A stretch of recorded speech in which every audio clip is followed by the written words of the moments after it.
All right. Thank you for your patience, everyone. We understand that another committee member is on his way, so we're going to go ahead and call this meeting to order. Welcome to the regular meeting, October 3rd, 2023, of Petaluma's Historic and Cultural Preservation Committee. Hereby called to order. Can we get a roll call? Committee Member Perlis. Present. Committee Member Pitangaro, absent. Committee Member Whitley, currently not here, but will be here shortly. Committee Member Van Omeren. Here. Chair Reinhardt. Here. We have a quorum. Thank you. Okay. Next, we have an opportunity for general public comment. If you would like to speak on something that's not on the agenda today, please fill out a speaker card and bring it to the clerk. I currently have two, although one, James Vogel, it says general public comment, but you've written the hotel. If you're here to speak on the overlay proposal, then let's hold your comment to that, item 2, but I'll call your name when the time comes. At first, I'm going to read during general public comment, the public is invited to make comments on items of public interest that are within the HCPC's subject matter jurisdiction and that are not listed on the current agenda. Public comments are limited to up to 3 minutes per person. And so I first would like to call Eric Leland. Please come to the mic, state your name for the record. I apologize. Mine is for the overlay proposal, not general comment. Can I move it to that? Thank you.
I'll move approve.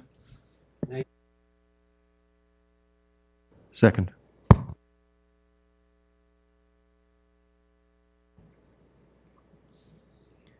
Committee Member Perlis, Aye. Committee Member Pitangaro absent, Committee Member Whitley, Aye. Committee Member Van Omeren, Aye. Chair Reinhardt. Aye. The minutes are approved. Thank you. Okay, with that then, we close item 1 and move on to public hearings and matters for consideration. We have meeting item 2. This is a public hearing. It's a recommendation that the Historic and Cultural Preservation Committee conduct a study session to receive information, take public comment, provide non-binding feedback on revisions to sub-area A and B of the proposed zoning overlay. This is a public hearing, and it does require that the committee disclose any ex parte communications or recusals. I see. John Perlis, I've been advised by council to recuse myself due to the proximity of my property to the overlay area. Thank you, Committee Member Perlis, and we'll see you after. We'll call you back. Thank you. Anyone else? Okay, great. Okay, so let's see. At this time, I'm going to invite our Assistant City Attorney, Dylan Brady, to open the item with some comments. Yes, I just want to remind, okay, so we have a quorum here, 3 people. The item right now is only on the sub-areas B and A. So I think that is pretty much what the staff presentation will be about. And if the committee could just keep their comments to A and B, but the public, I think it's fine to talk about C and the hotel because it's all wrapped into one, just so we're complying with the Brown Act, and happy to answer any questions the committee may have about that. Great, thank you. Next, then, I'd like to turn it over to Brian O., Director of Community Development, to kick off the presentation. Thank you, Chair. Thank you, Chair. Again, my name is Brian O., the city's Director of Community Development.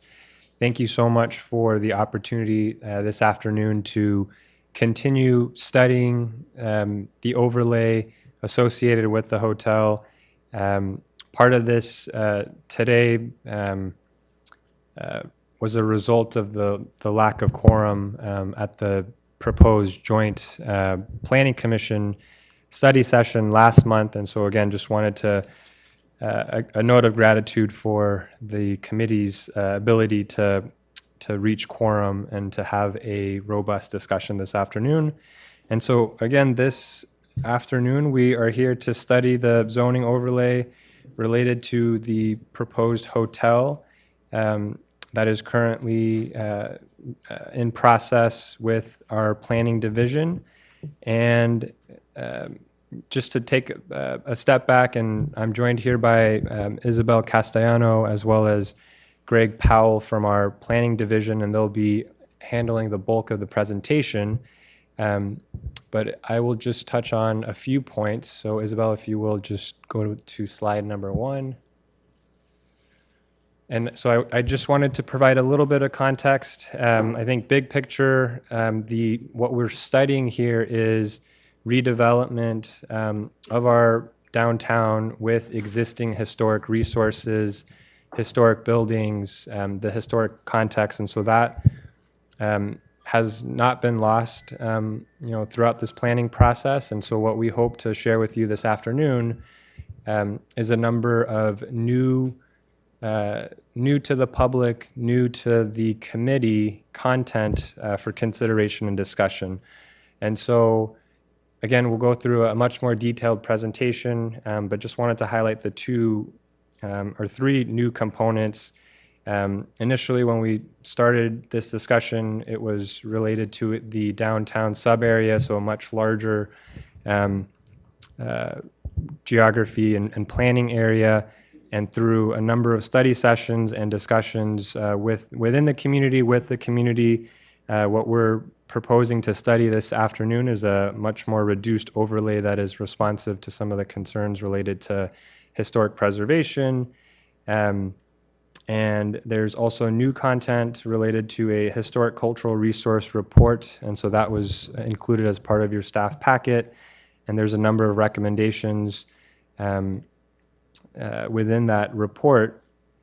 We are also currently peer reviewing said report. And so we're looking forward to coming to not just the committee, but also the Planning Commission at a future date with all the information on hand. And I think the other one I just want to highlight here, the fact that, as part of what is within the staff report, there's a number of design standards that are new that also further will strengthen and is responsive to a number of the concerns related to historic preservation and how we can redevelop appropriately within the context of a historic downtown.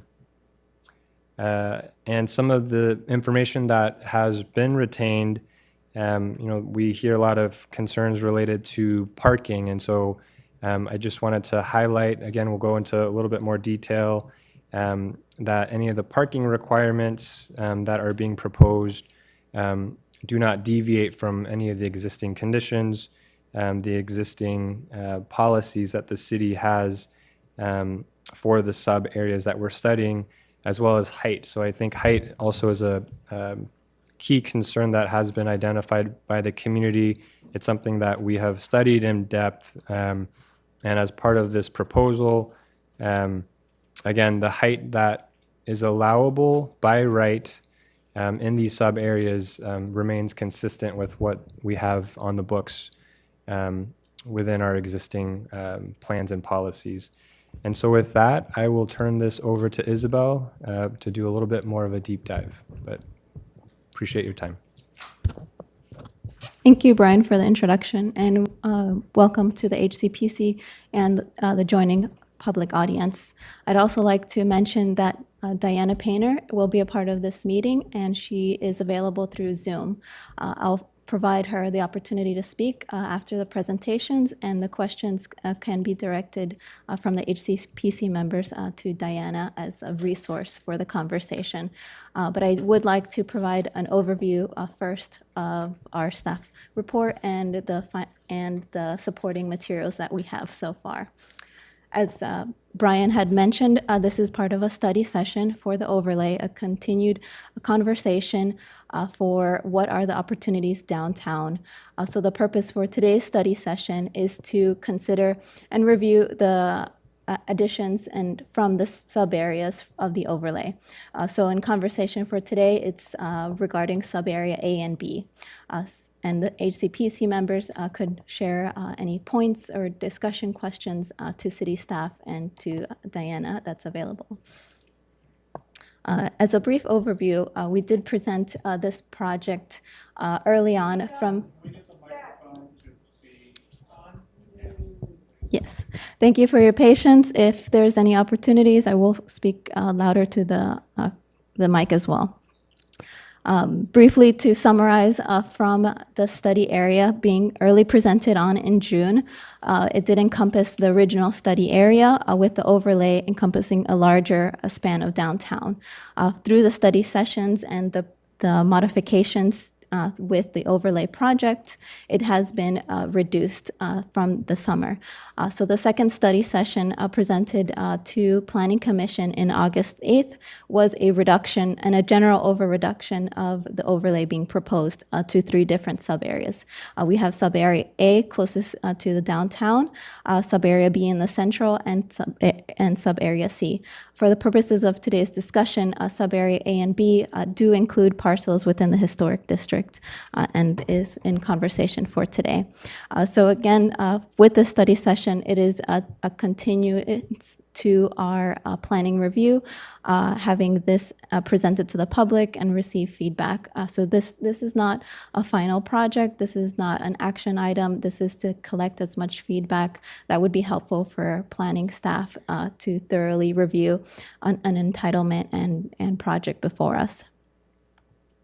With that, and from the screen, for today's meeting, we are going over the revisions to subarea A and B, which does include an extension to subarea B.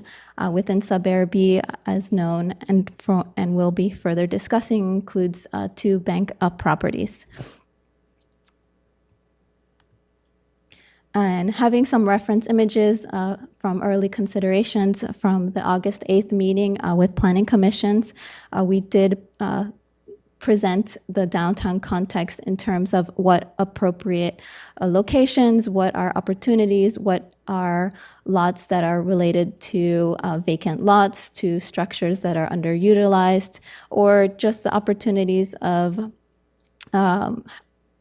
creating a use of parking areas aligned with what are opportunities in downtown.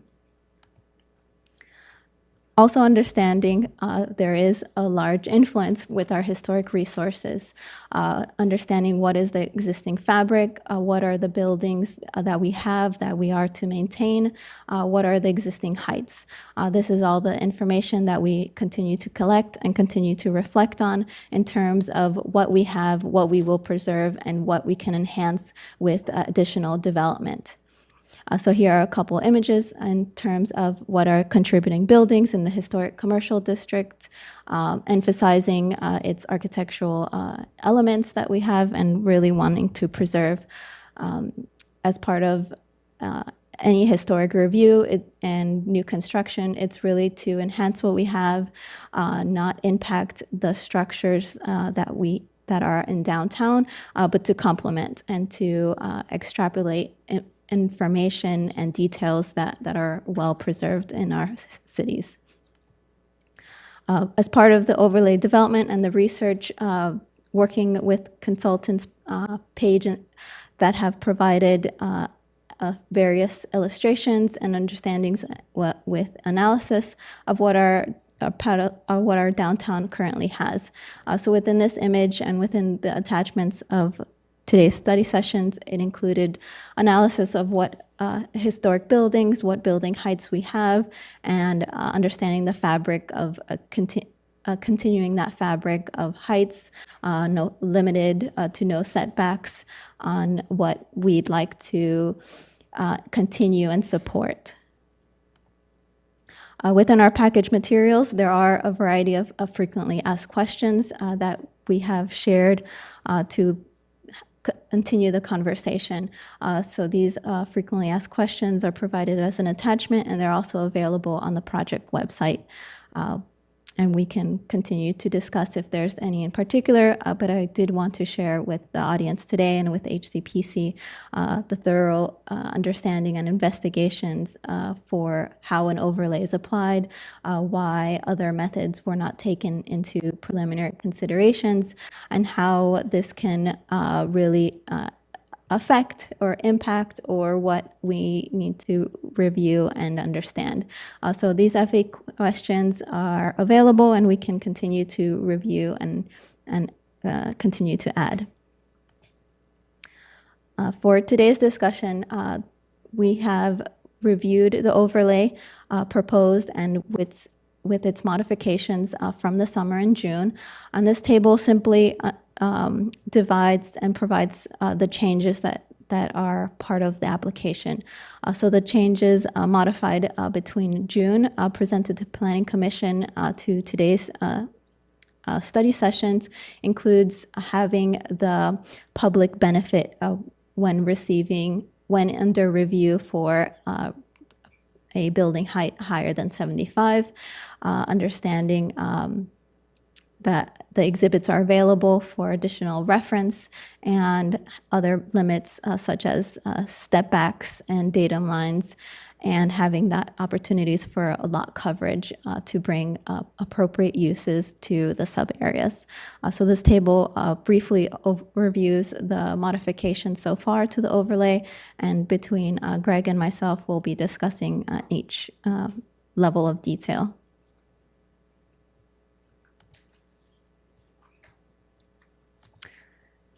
And briefly to summarize, how an overlay or project really falls within the general plan.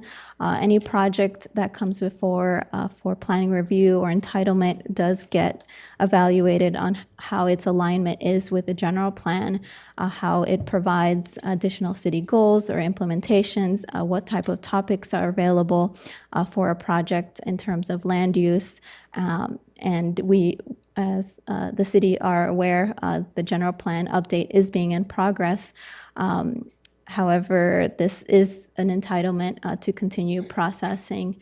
So I do want to emphasize that the general plan update is occurring, and this is an entitlement requesting certain amendments to the existing general plan.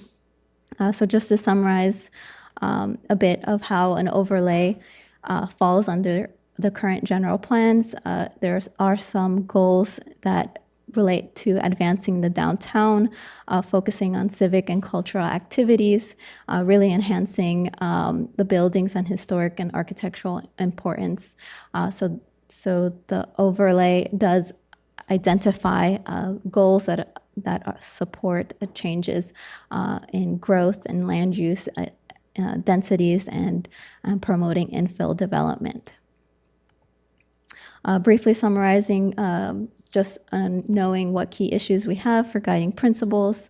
Again, enhancing the downtown, expanding retail opportunities, and promoting economic diversity. These are additional benefits coming in from an overlay that allows for discretionary review on additional heights. To summarize, with the study areas is within the downtown area, and a zoning overlay typically applies to the existing zoning.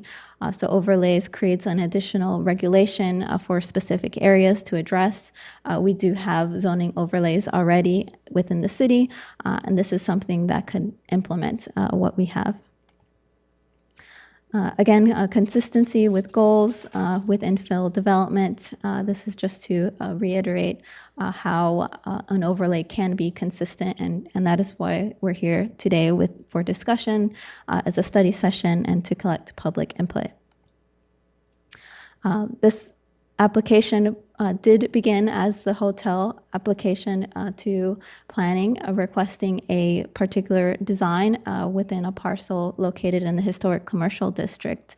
As it began as a HSPAR application, its initial request for a project did exceed existing allowable building height, FAR, and lot coverage. With this application, there was a sequential request for a general plan amendment and a zoning text amendment. And with those two came the continued request for the height, FAR, and lot coverage.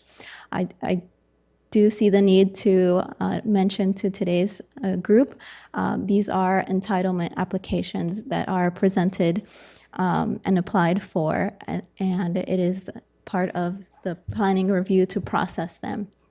As part of the general plan update, there has been no memorandum to maintain or pause any applications to hold any general plan amendments.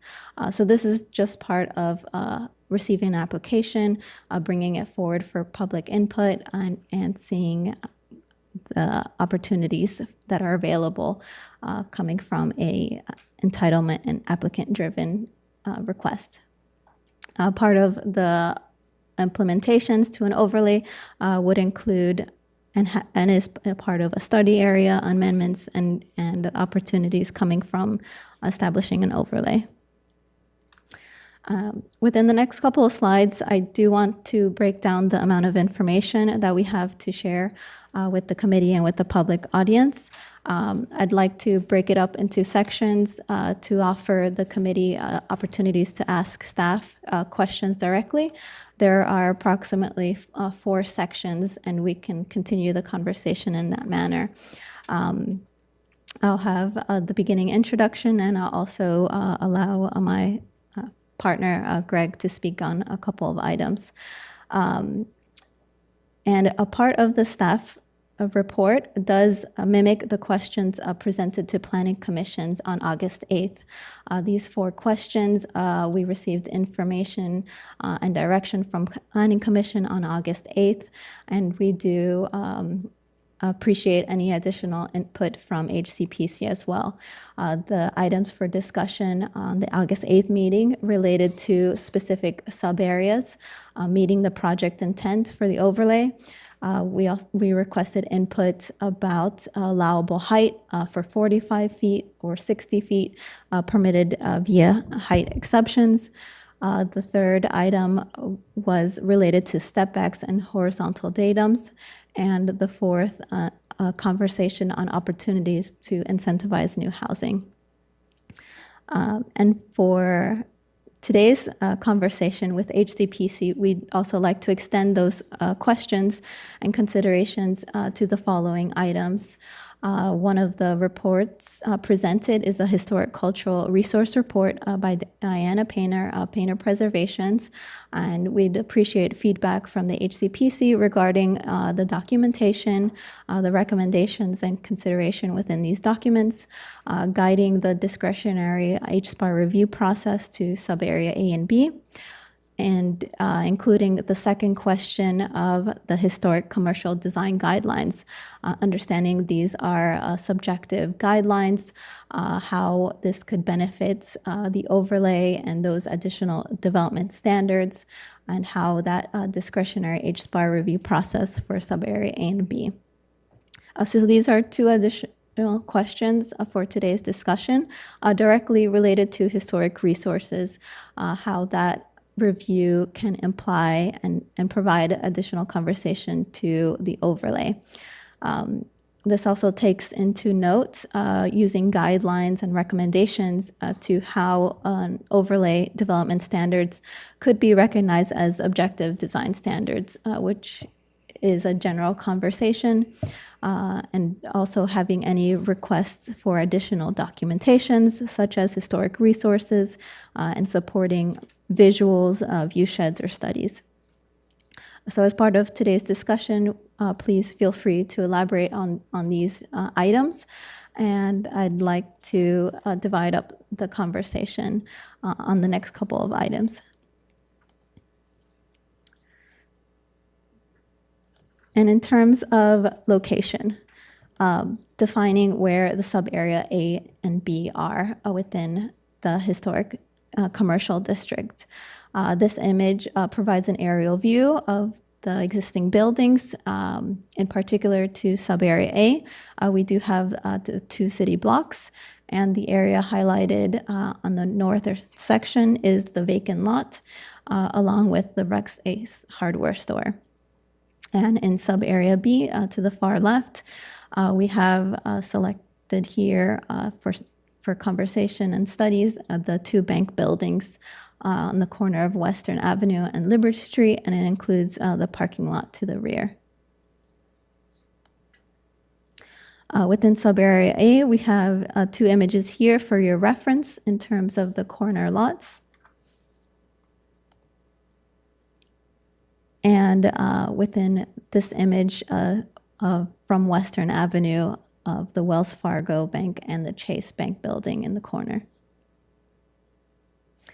And I'd like to pause for opportunity here from HCPC to direct questions to staff on the locations for the sub-areas.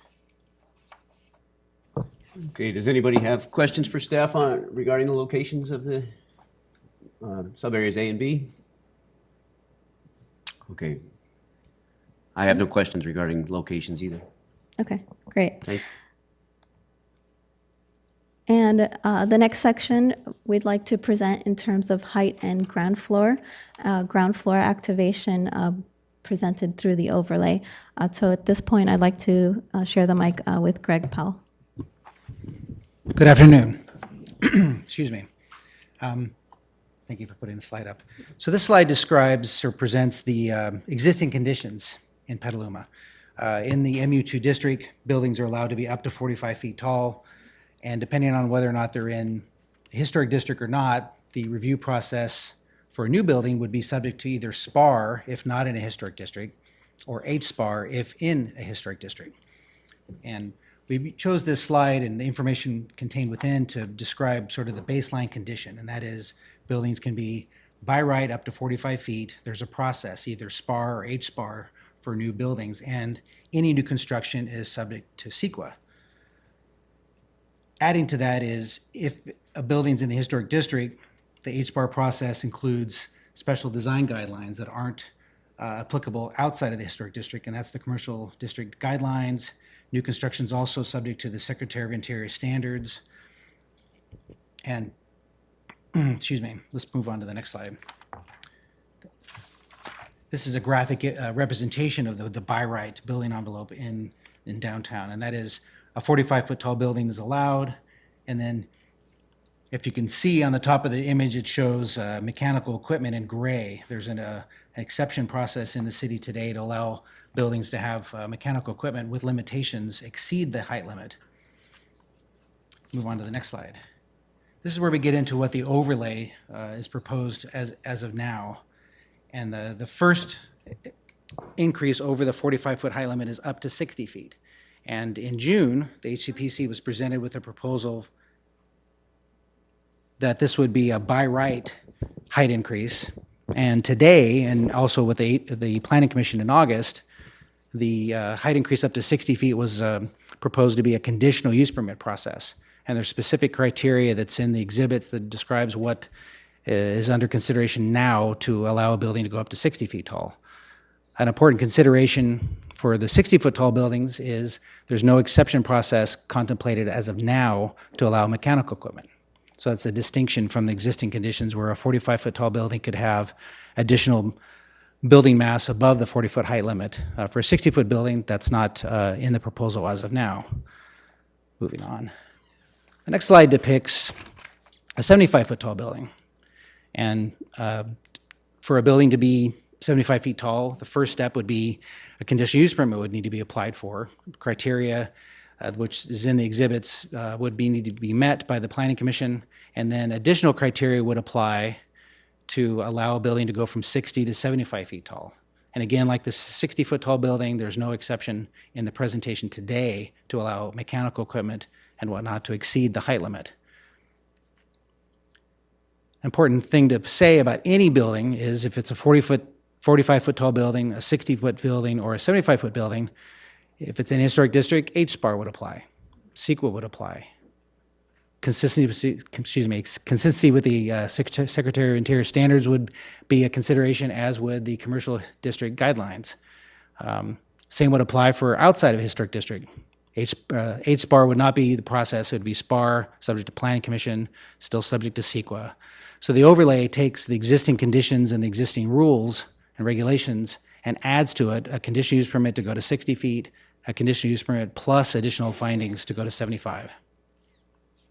What's the next slide, Joe? I think I'm done. Oh, one more thing.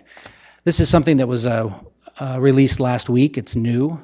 And this is a concept that was first mentioned by the Planning Commission back in August. And that the concept is that in downtown, all of the sub-areas may not need or want to have the same sort of rules applied to them.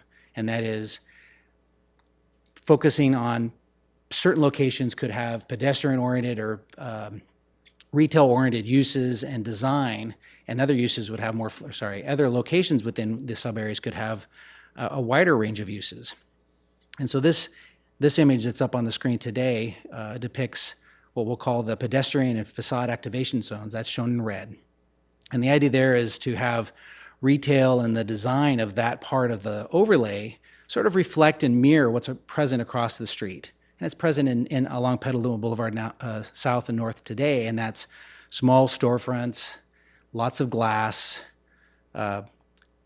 retail uses, service uses, and restaurants that serve the pedestrian. So it's uses that are intended to pick up on, you're already in the area and you happen to stop by and see something new and you go in. So it's not so much a destination use, it's not a chiropractor office may not be appropriate, but a shoe store or a cobbler or a dry cleaner could be. And in sub-area A and B, the idea is to mandate that those types of uses have to extend at least 30 feet from the facade of the building. And now that dimension could change. As, you know, the zones to prioritize this type of use is subject to input from the HCPC tonight and the Planning Commission. And we could redraw these maps and say that the extent along the streets could be different, as could be the depth. But the 30-foot was chosen to reflect kind of a minimum of, to have activation and have a real viable use, you need at least that much. Now, someone could come forward and say maybe 45 foot's more appropriate, and we can have that discussion and change it. Important thing to say is that in addition to the extent of these zones and the depth, the land uses and the design controls are still under consideration. So if you look at Exhibit 14, it walks you through sort of a high-level overview and then shows each sub-area and what areas we think, you know, would be appropriate to have more attention paid to the facades, more attention paid to what uses are allowed. And actually, that's all I can say about it, A and B. That's it, thank you. I'd like to pause with this section and ask if the HCPC have any direct comments or questions to these development standards. The following section will relate to development standards directly to the historic resources. Any clarifications at this point? Any questions? Okay, Committee Member Van Ameren? Thanks. Just a question on, can you just remind us what a conditional use permit, what the process is, just briefly, and also the public benefit piece for the 60 and the 75? I can do that.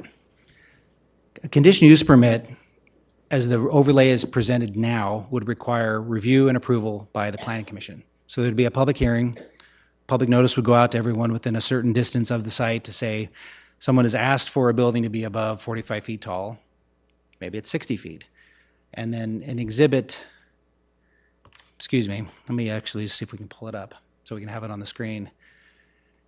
And while that's being done, I'd like to just say that the criteria is still being reviewed. Ultimately, we could come up with something different, but right now, the idea is to say HSPAR or SPAR would apply, SEQ would apply, and then there'd be additional criteria, and all of the findings would need to be made, and they are that the height makes a positive contribution to the overall character of the area, and that the building will be compatible with its surroundings. Second finding, and again, all three are required, that the additional height would not cause a substantial adverse change in the significance of a historic resource that abuts or confronts the site. Third finding, that the additional height will not result in an unreasonable restriction of light and air to adjacent properties or the public right-of-way, or otherwise be detrimental to the public health, safety, or welfare. So any building above 45 feet must make all three of these findings for it to exist. Moving on to a building above 60 feet and up to 75, so far the proposal is to have a menu of options. And there's 5 options presented today. And the way it's written so far is that 3 of the 5 would need to be made. And the first is provide a ground floor activating use on building facades that face the street. Second would be provide a public benefit to improve the existing streetscape through widened sidewalks, additional street trees, new mid-block walkways, paseos, public plazas, parks, etc. Third criteria would be provide publicly accessible private open space, such as a street-level park or rooftop open space. Fourth finding, establish massing to express an existing datum line of the street wall or adjacent historic resource, if established.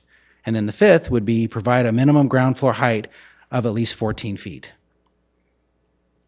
And at the Planning Commission, there was discussion of maybe moving some of these around. Maybe some of the stuff I just mentioned of the one of the 5 could be one of the 3 for the conditional use permit.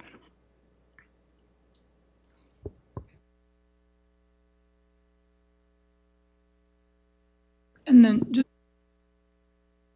just to clarify, any of the mechanical stuff above the 675, it would be just be extra. How would that account for that?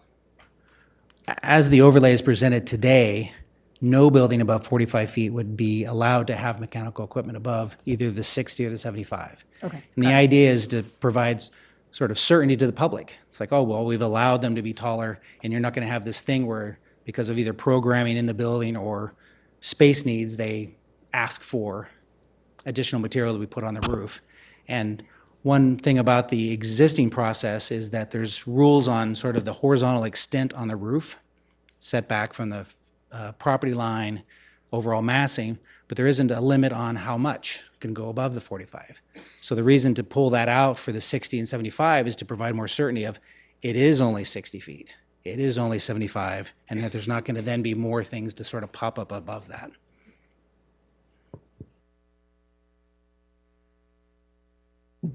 Okay. Okay. I have two questions. One sort of a clarification, but given the findings that you just said would need to be made for a height extension, and one of them being that the proposal would not detract from the surrounding historic character, my question is then, if a building was, say, immediately adjacent to the downtown district and was subject only to SPAR, not HSPAR, then SPAR would need to make that finding just based on design guidelines, and there would be no reference to the Historic and Cultural Preservation Committee? I'd like to respond a bit on that question, Chair. We do have design, we are proposing as part of the overlay development standards for developments abutting a historic resource. And when I refer to historic resources, that includes landmarks, it includes historic districts contributing, and it includes contributing resources to historic districts.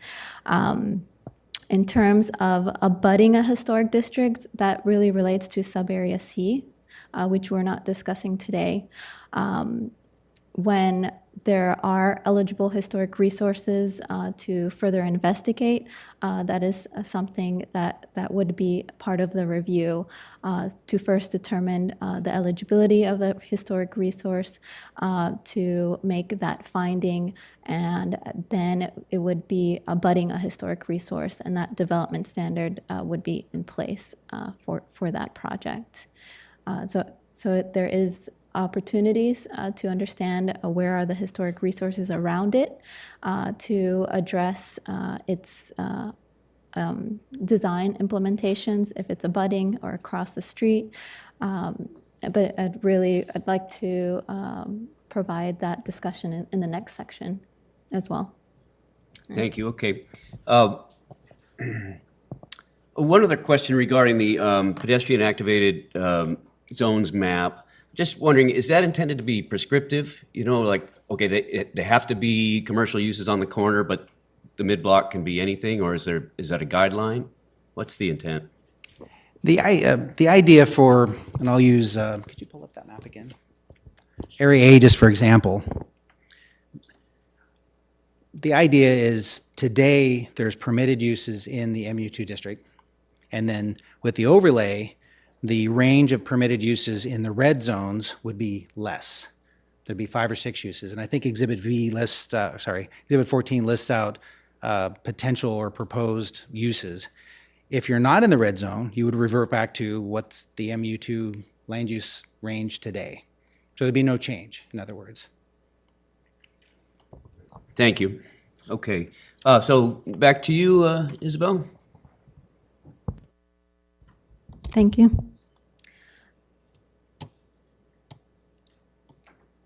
And within the next section of discussion and presentation, it involves future and proposed development alongside historic resources.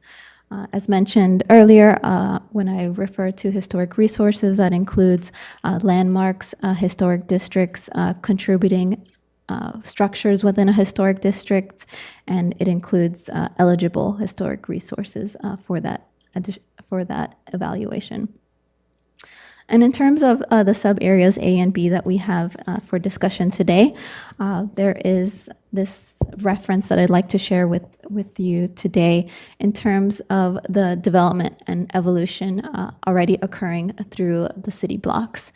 So referencing the Sanborn maps that are available for us to use and to guide, Petaluma has seen various layers of development opportunities to reflect on, such as within Subarea B, the historic and relevance to the community for previously in the corner between Petaluma Boulevard and B Street for the former Chinese community, understanding that there is history there, whether the buildings exist or not, and understanding the integrity and significance.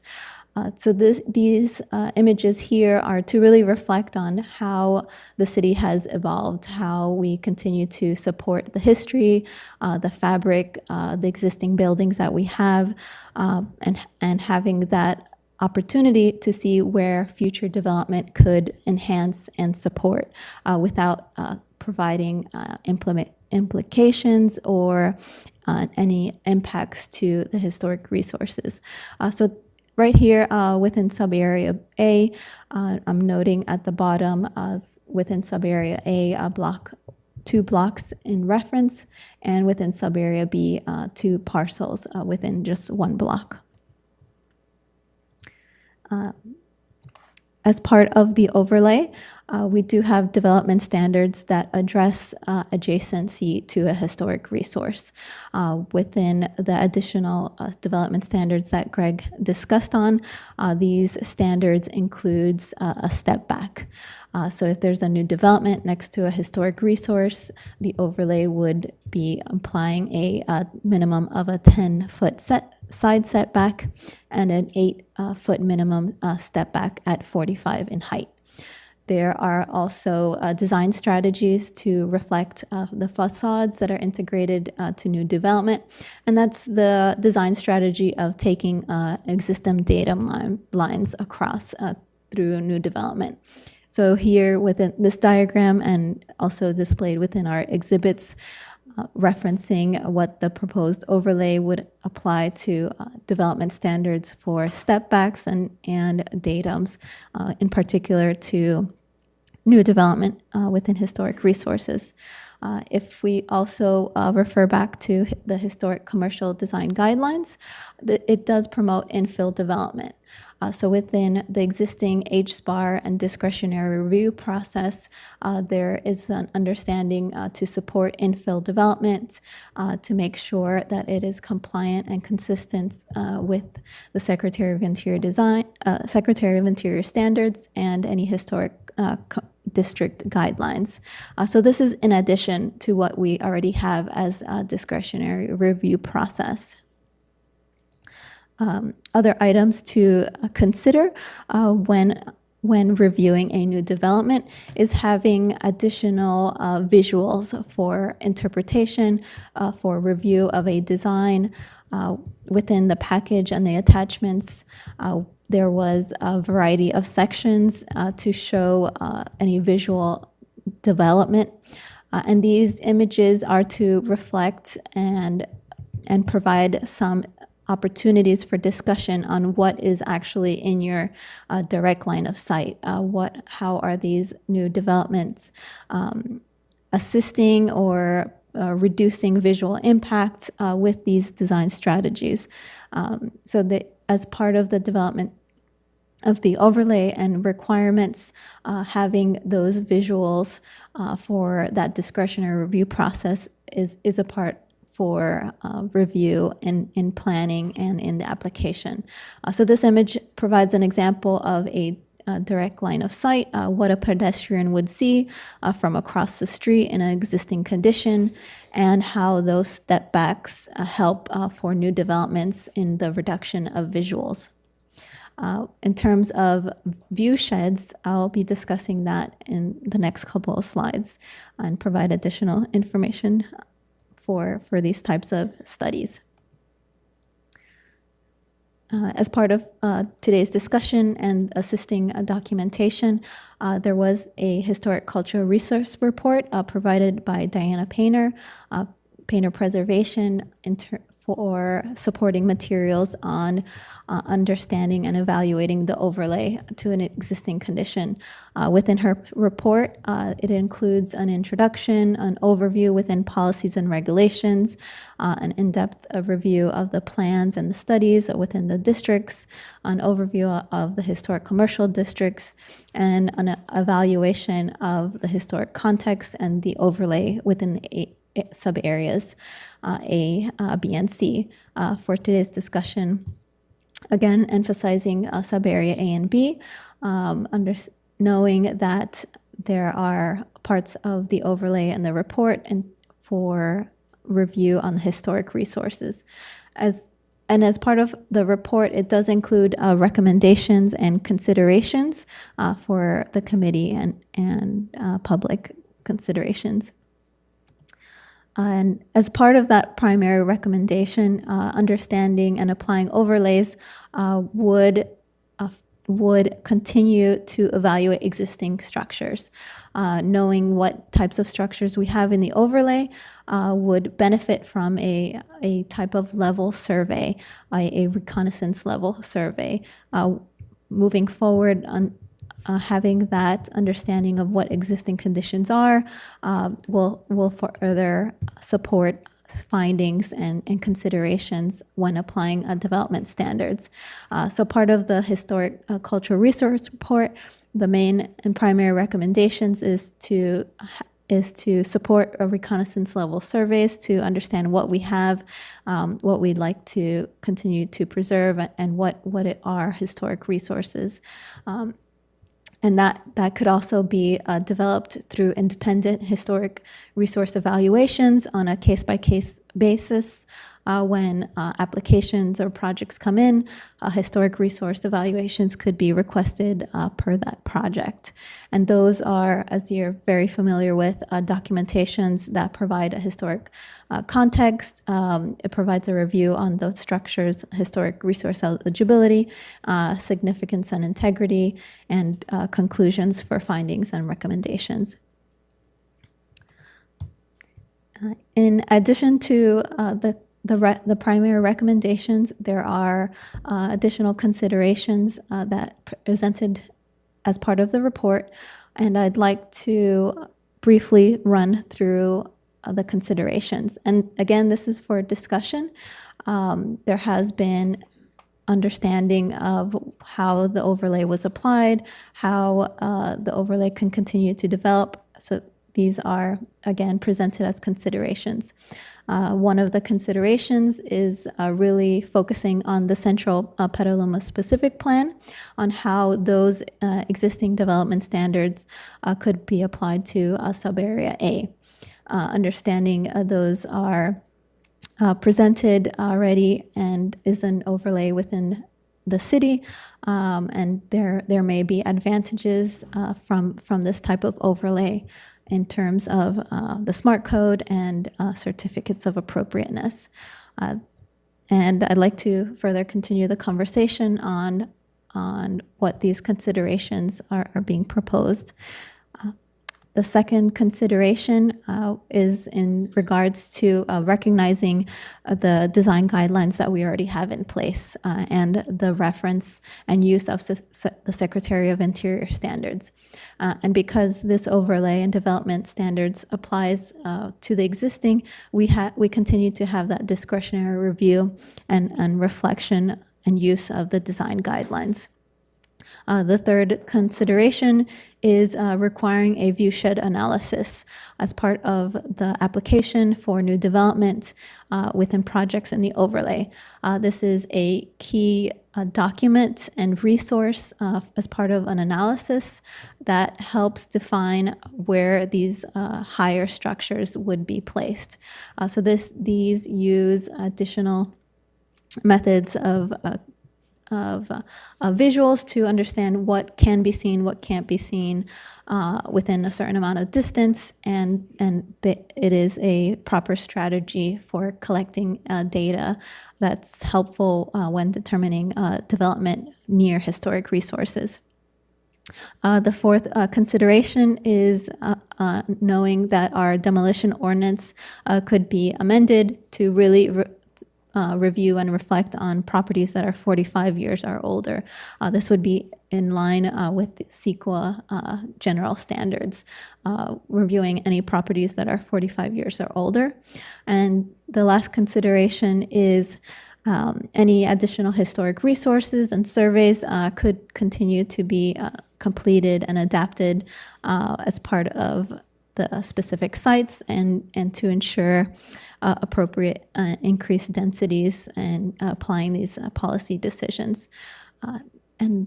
And I'd like to pause for a moment and provide opportunity for the HCPC on particular questions to the Historic Cultural Resource Report for staff. We will have time as well to have direct questions for Diana Painter. But right now, the questions I'd like to offer you is to staff. Any committee member questions? Okay, seeing none. I think I may have some questions for Ms. Painter during the committee discussion, so I'm glad to see that she's here, and but can we kind of defer that and to later on and continue with your presentation? Okay, Thank great. you. Question from committee member Van Ameren. There was some discussion of a parcel inventory, or maybe was that part of, I'm trying to remember what that was. Was that part of the Historic Resources Report? Yes, and that parcel inventory is being drafted in response to Planning Commission comments from August 8th study session, really gathering additional information related to what's the existing conditions. And it is an extension from information presented within the Historic Cultural Resource Report.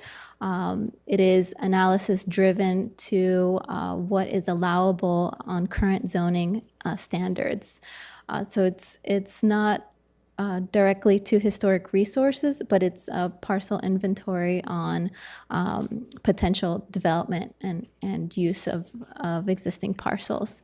So I think all the information that we're working on is to the intent to understand what's the opportunities, what are available to continue pursuing, and what these parcels may fall or have present any additional information on eligibility as historic resources.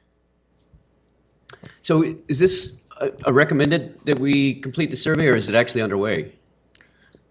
Survey for which in particular? It seemed to me the recommendation was stated as that an additional survey, windshield survey, be completed to determine eligibility of parcels in the area. And I understood you to just say that that was in the works, but is that true? In terms of the research that staff has been working on, really relates to the parcel inventory of what's existing for zoning standards, for what's existing for the lot coverage. That the reconnaissance level survey recommended through the cultural report is researching on the parcels related to eligibility. So that hasn't occurred and would be and can be recommended pursuing the overlay. Thank you. Okay, want to continue? Okay.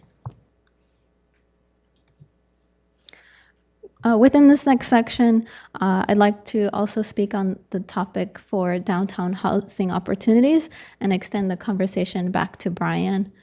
And on the following slide, have opportunity from Brian to speak on housing. Thank you. Thanks. Thank you, Isabel. Again, Brian O, Director of Community Development. Just one slide, and then I'll turn it back over to Isabel. These are two examples of relatively recent redevelopment within the downtown, where there has been housing. So we as a city, we have a certified housing element that did not require rezoning of any kind. And so one of the components, one of the things that came through the discussion as we adopted the housing element was, we have the existing and soon to expire urban growth boundary. We have a lot of smart growth principles that really push the city to think about infill differently. And with the ongoing costs related to new construction and rehab and just the sheer need for additional housing units, across all income spectrums, we're looking for opportunities. And so one thing that really came through as part of that discussion was, how do we look for opportunities downtown to produce potentially more housing, a different housing typology compared to what we're seeing redevelop over the last a couple decades. And so I didn't want to lose that piece, and just I thought it's important to just recognize there are these parallel planning processes. We're in the sort of early stages of implementing the current housing element. And so there's a number of policies in there that point to looking inward to redevelop and provide more of that housing stock. And so again, it's an opportunity here. We have some policies and some recommendations within the staff report that could get us a little bit closer to those goals that we have as a city and as a state, in order to accommodate the ever expanding need for housing throughout the city. And with that, I'll turn it back over to Isabel. Thank you, Brian. And in the next couple of slides, I do share references to the parcel inventory currently being drafted. As I mentioned, this provides information related to existing zoning or use of the parcel. That level of reconnaissance survey would be addressing any eligible historic resources that somewhat is reflected in the cultural report with a preliminary understanding of what we have, but there may be additional information to have a concise reconnaissance level review. And as noted in the staff report, there is an intent to provide that additional level of information for the parcels within the sub-areas. The purpose is to provide that information to see if there's any analysis-driven findings. And the use that we're implementing with our colleagues is a methodology from the inventory to have a scoring matrix, really to identify how we can use land use mixes and lot coverages.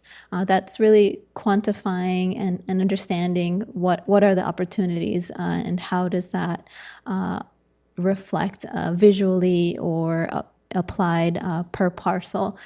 So this is also happening in the background as part of the study session and the overlay on how to better support, how to find additional information or direction using types of inventories or methodology that we can analyze and share. And through this analysis have findings to have our direction as staff and help the entitlement process review to see that we have enough information driven through surveys, through supporting documentation or consultants on hand, having a robust conversation and reflect on the development on the overlay as being proposed currently and any additional conversations or items for considerations. And I would like to end our presentation today with our contact information.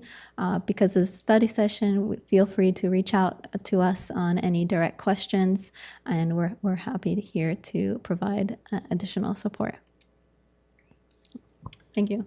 Great, thank you all. Okay, more questions for staff and for Diana Painter, if you have them generally? Yeah, I have a question related to the housing. So the housing is for sub-area B and C, right? Not A. And Did I read that right? Why was A not considered for housing development? Is that, or am I misreading that somewhere? No, it is up for discussion on whether the housing is really applicable to all three sub-areas or all two. Knowing that sub-area A is closer to the downtown area, how realistic is housing there, access. There's also other elements and variety to consider when there's an increase in housing density, understanding access and traffic. It's up for discussion and consideration, but from what we've discussed internally and presented in previous study sessions is the opportunities for housing may be more viable in sub-area B and C. Okay, thanks. Yeah, one quick question. This is just questions, not comment at this point. Okay. One quick question on the recommendations for viewshed analysis. Is this a recommendation that an applicant put forward a viewshed analysis, or that the city planning department would be doing viewshed analyses? The viewshed analysis per development project. So there is a request and understanding of the supporting documentation for a design being proposed on the parcel within the overlay, and having that discretionary review using those view sheds. That is supporting documentation per project using the overlay. So it's an applicant or an applicant subconsultant doing the viewshed analysis? Correct. And are you considering putting any standards in for viewshed analyses? Because I really think this needs to be quantitative viewshed analysis and not the kinds of qualitative viewshed analyses that we tend to get. And that's a good point. I do recognize that there's a variety of types of visuals that do come in, the quality and quantity, how technical do we need these view sheds? That is something that we can discuss and include with the use of view sheds for acknowledging the type of development. So I'm somewhat aware of the technicalities for the view sheds, and if that there is a need for consultant-driven work, that is something for consideration. Yes. Okay. Okay, since this has been going on for several months, I think my questions have all been answered, and I'd like to move on to public comment. So now, this is an opportunity for the public is invited to comment on this item. Public comments are limited to 3 minutes per person. If you haven't done so already, please fill out a speaker card and bring it to the clerk. And we have about 15 speaker cards, but since this is a study session and it's the only item on the agenda, I'll make sure everybody gets the full 3 minutes, but let's stick to it. I think Uriel's got a clock, and we'll be running that. But kick it off with Eric Leland. Please come to the podium, state your name.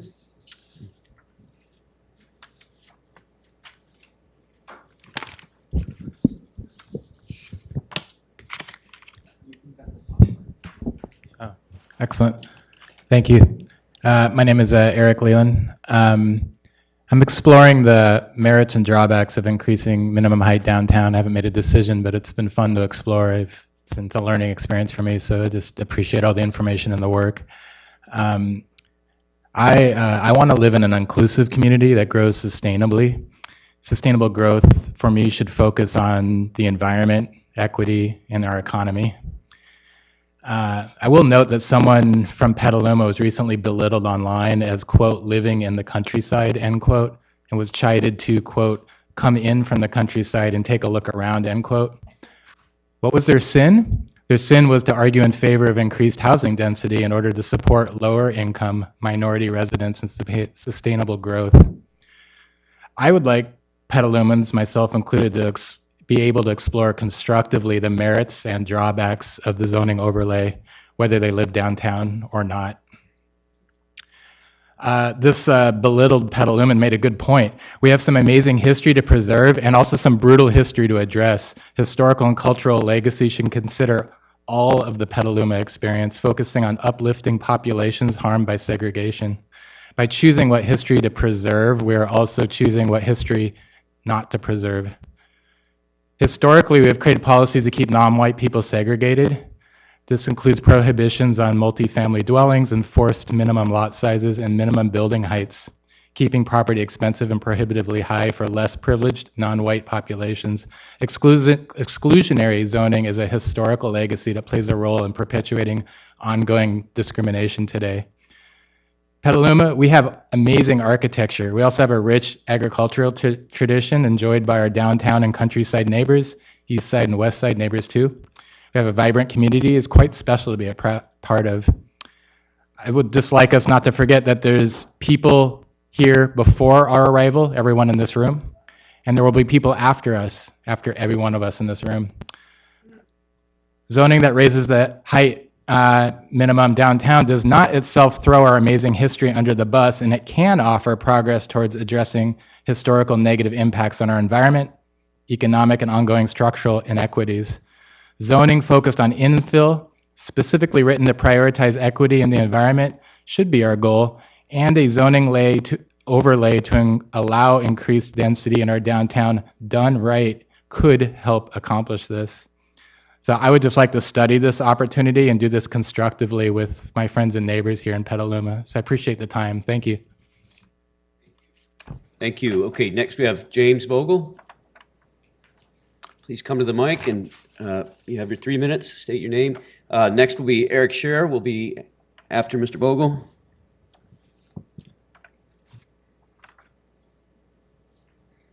Okay. Mr. Vogel, are you here? Would you like to speak? Okay. Going to move on then. Eric Scherer, you're up. And next will be Nancy Rapalas. Thank you very much, and thanks for doing what you do here. I appreciate it, and appreciate all the time and energy you put into it. It's not easy, for sure. My name is Eric Scherer. I moved here to Petaluma about almost 9 years ago from Northern Marin, and one of the main reasons I moved here was the historical significance and the beauty that's surrounded in Petaluma. We also have a home, second home in New Orleans. Similarly, we love the history that that city has to offer. So we appreciate that part of this environment here. It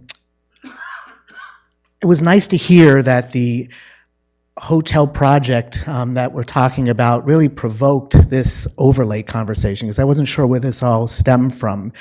And I get nervous about such things as that. I'm in the healthcare profession, so I think we all go ahead and analyze and use our analytics to sort of figure out what things that we do and how we do it to sort of extrapolate to other things. But in medicine, when we have a specific case that presents itself to us, we never, ever make policy and protocols based on that case. What's important about that, that's called anecdotal medicine.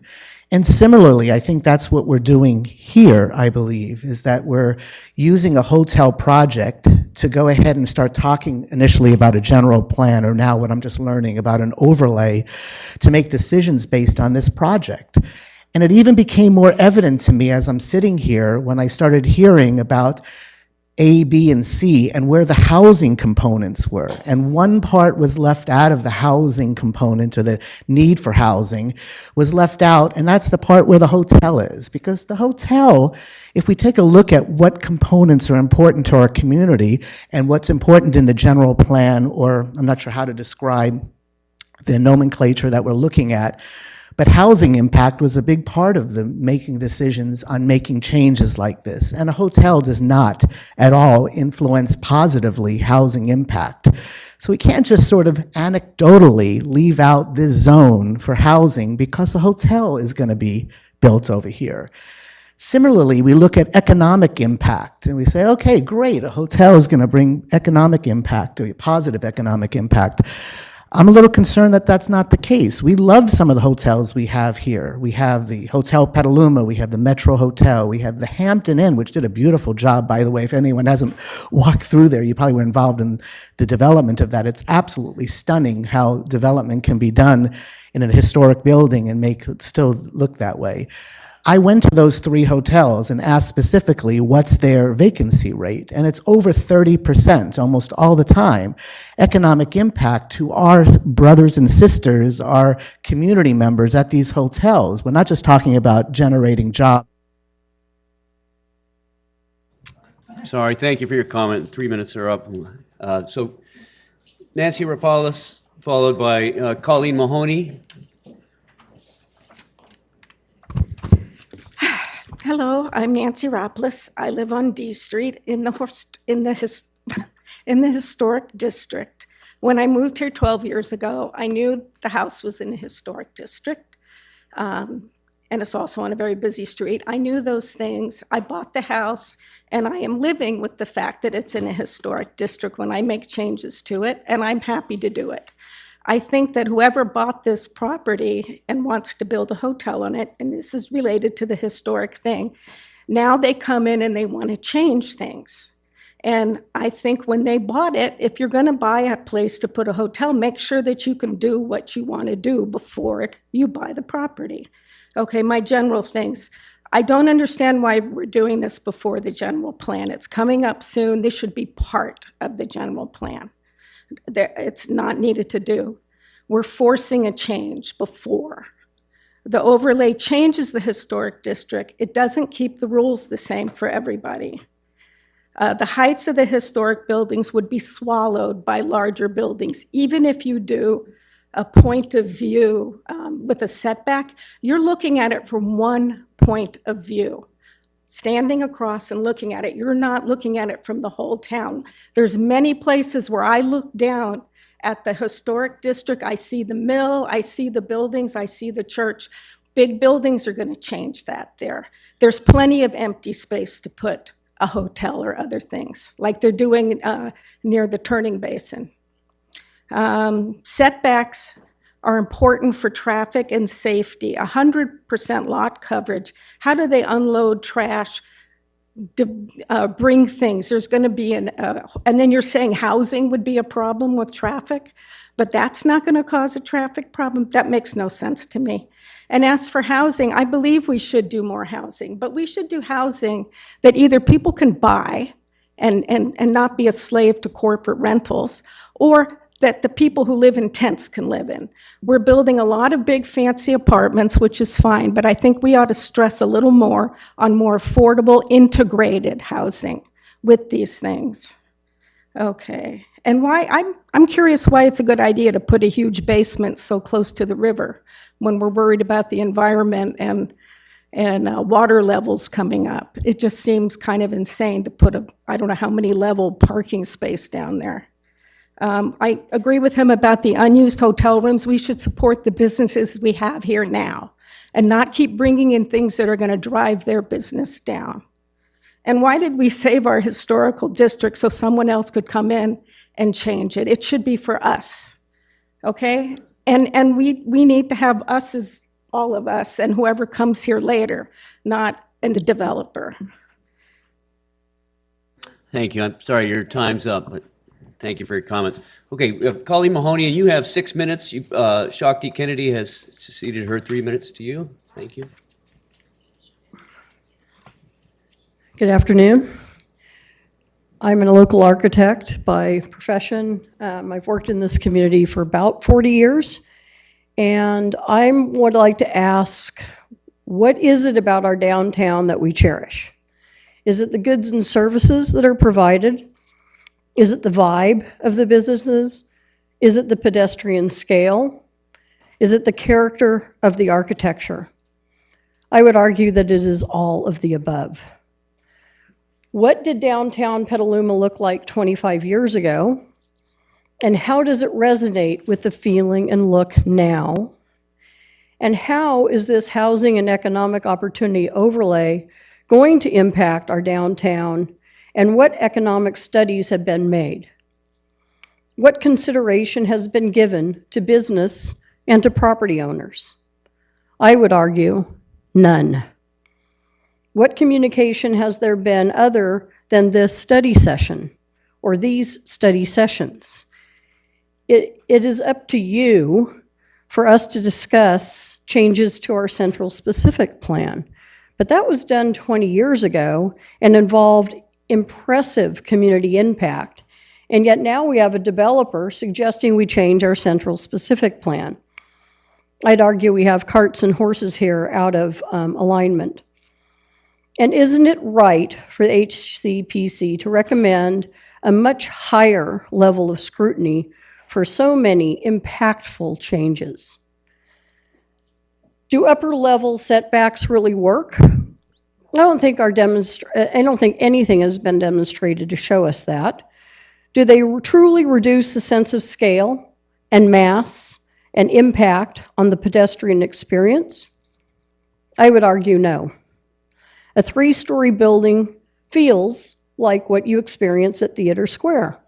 A building twice that height has a much different impact on all of the property around it.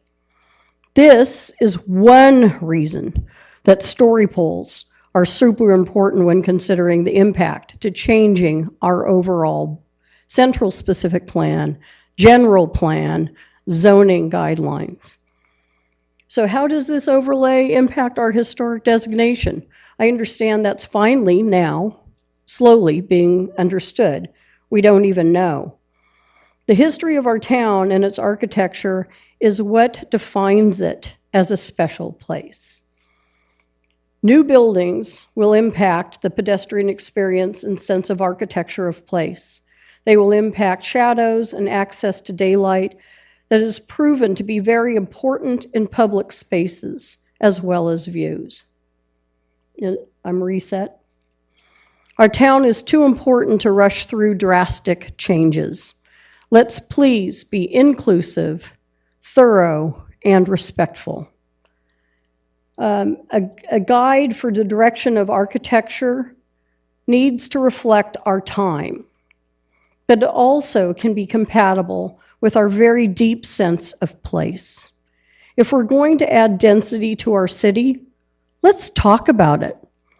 Let's have our city director, planning director, talk to the property owners, talk to community members. I don't even know you, and I've practiced here for 40 years. We look forward to being able to assure that our community services can support increased density if that is the chosen direction. What other communities can we look to who have enhanced their downtowns, and how did they do it? I mean, I see a couple pretty pictures, but I don't think we've really looked at what other historic communities have done and done well, and that we could all agree are successful. What approval process will we have in place, and what design guidelines will be followed?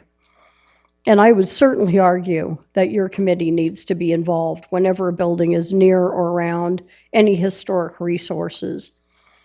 And I encourage this body to review the Petaluma Historic Commercial District Guidelines, specifically Section 2.0, Section 7.0, and Section 7.4, where we talk about architecture, new construction, facades, good design, that are sensitive to the character of its neighbors, that they don't unduly stand out as inappropriate or disconnected from the scheme of the surrounding buildings. You have the language, you're the experts. And I would also request politely that in future meetings, our planning staff use font that's large enough on these screens that the entire audience can actually see it. Thank you. All right, thank you very much. Okay, next we have Lydia Asselin, followed by Christine White. 3 minutes each. Good evening, I'm Lydia Asselin. I'm a retired architect and I live on the east side. So today's study session focused on the zoning overlay. What wasn't on the agenda, however, is the elephant in the room, the Appalachian Hotel. Would we even be discussing multiple versions of a zoning overlay if it wasn't for the hotel proposal? The hotel is still the tail that wags the dog in all these discussions simply because a zoning modification is needed to get it built. But let's set the hotel proposal aside for a moment and ask ourselves, where is the vision here? I'd like to talk about the vision. How does Petaluma aspire to grow? Where are the studies showing what a reimagined downtown Petaluma might look like? What should Petaluma look like at the southern gateway to downtown, starting at Walnut Park? How might this vision create harmony with the 3-story buildings on the north side of the boulevard that were developed under the central Petaluma specific plan? Should the design principles of integrity, context, setting that are critical to maintaining the character of our historic district be similarly important to any new development adjacent to our historic areas? How do we market this vision to the community, and how do we court developers that are willing to buy into our division and partner with us rather than impose their own will? How does the city gain buy-in on this vision with property owners whose parcels have now been designated as underutilized? Shouldn't we be looking at downtown growth in a more inclusive, holistic way that includes multiple stakeholders? I think many of those making comments tonight have said the same thing, versus what feels like a reactionary piecemeal way of looking at this. I would take a smart, visionary growth that acknowledges our history any day over zoning contortions that have been floated out to accommodate a single project. Personally, I do support building 4-story multifamily housing downtown, and I'd support a 40-foot tall hotel. I want to see solutions that keep to the existing height limits. So labeling me as anti this hotel doesn't make me anti-growth. But putting this hotel in this location would be to wreck downtown Petaluma in order to save it. Thank you. Okay. Thank you. And, I think it's not acceptable decorum in the chamber to clap, so let's refrain from that, but I appreciate that, the spirit. So next we have Christine White, and followed by Jane Hamilton.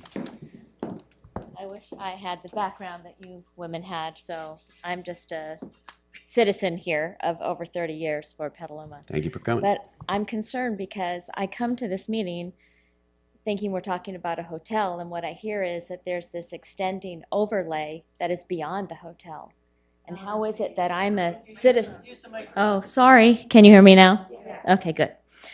I'm concerned because I was not aware that there was an entire 2-city block, if you will, that's under discussion here. And I'm not alone in that. Neither did my neighbors. And so I don't know where the notices went. But I also, in addition to that, I appreciate that you're here, you're giving us time to listen, to hear the public's comment, but it's at 4 o'clock. And there are people that are not working from home anymore, they are back at work, and that's not a very convenient time for a lot of people to be here.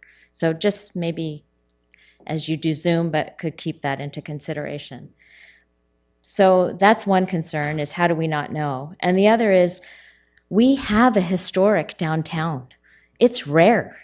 How many cities can you go to in the United States where they still have a historic downtown?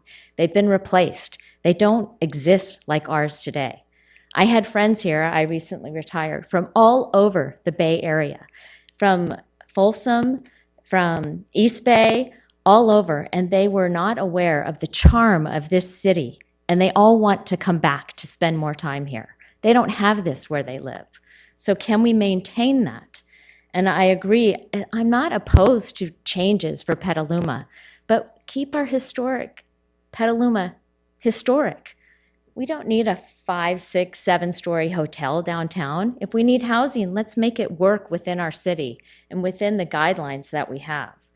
I think there are new opportunities, if you will, that we can have, but still keep to the Petaluma's charm, history, what we all love about it. We have open space here. We have space that, open space that other areas don't have. The city has a lot of land here. We just use sheep to clear grass in an area that where I live. That was fabulous. That's Petaluma. You can walk downtown with your kids or walk to this walking path with your kids and your dog and see sheep grazing right here to protect our environment, to keep fire danger down.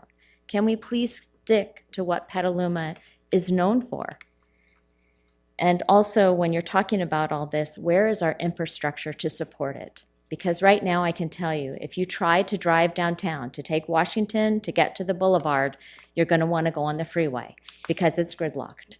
And we also have a lot of potholes and other areas that we need to tend to, and our homeless population as well. So thank you for your time. Thank you very much. Okay, Jane Hamilton, followed by Sean Payne.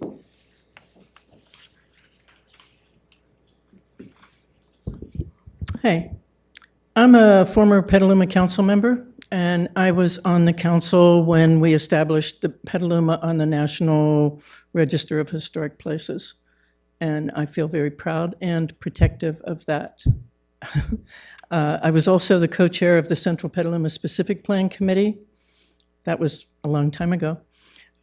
When developing the Central Petaluma Specific Plan, we intentionally limited the building heights on the east side of Petaluma Boulevard to 3 stories, even though it's in the urban core smart code designation T6, which allows 4 stories maximum. We did that because of the concern that taller buildings would overshadow, encroach, or marginalize the look and feel of the historic district, and we didn't want to do that. I think it's important to keep the height limit to 3 stories by right for Zone A, with the maximum allowable to 4 stories with the conditional use permit. I don't know about B and C. I haven't even been able to wrap my mind around that, so I'm only working on Zone A. It's very possible to achieve overarching city goals of increased residential density and tax revenue in downtown without allowing a development pattern that is conspicuously out of context and incongruent with the historic district. In your staff report on page 12, it states, focusing on Zone A would allow new developments to complement the developments that have occurred across Petaluma Boulevard South within the boundaries of the Central Petaluma Specific Plan and the Smart Code, as well as accommodate the plans for the proposed EKN Appalachian Hotel. And that's kind of what is required, that this overlay zone will accommodate that application, and they want 6 stories. I'm pretty sure the focus of this committee is to advise the City Council on all matters relating to the historic and cultural preservation of the city, not to make area-wide decisions to accommodate specific development proposals within that area. There are several areas close into downtown where 6-story buildings would nicely contrast, but in Zone A, I strongly feel we need to keep the height limit to 4 stories maximum. You're in an awkward position being asked to weigh in on rezoning effort that's predicated on approving a hotel design, which defines the rules. The documentation establishing our National Registry states Petaluma Historic Commercial District is significant historically and architecturally. A comparison with other commercial areas reveals the district is also Sonoma County's most architecturally prominent collection of commercial buildings. The district's integrity is high due to the concentration of resources, the size and the importance of the contributors, and the inconspicuousness.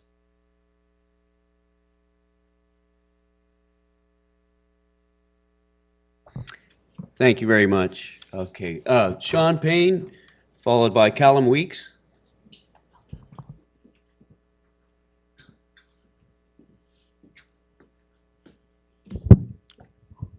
Good evening. My name is Sean Payne, and my office is right around the corner on 4th Street from the proposed hotel site. The city of Petaluma needs money and it needs housing. The hotel will bring in much-needed tax revenue and a potential pathway for housing. I've heard people say here tonight that they're in support of housing. I've heard people say that there's easy solutions, but I haven't heard them yet. I don't think the general public understands how bad of a situation we are when it comes to all housing, but especially affordable housing. Or maybe they do and they just don't care. Regardless, we have to change. The only feasible solution is to build high-density housing, and in some cases, that will require a change in height limits to make certain projects feasible. Even with raising height limits, it's going to take decades to meet these housing, this housing demand. I hope that you vote in favor of all 3 overlays. It won't be a popular decision in this room tonight, but it will be when future generations are trying to secure housing in a vibrant downtown. Thank you. Thank you. Okay. Callum Weeks, followed by Judy Heichel.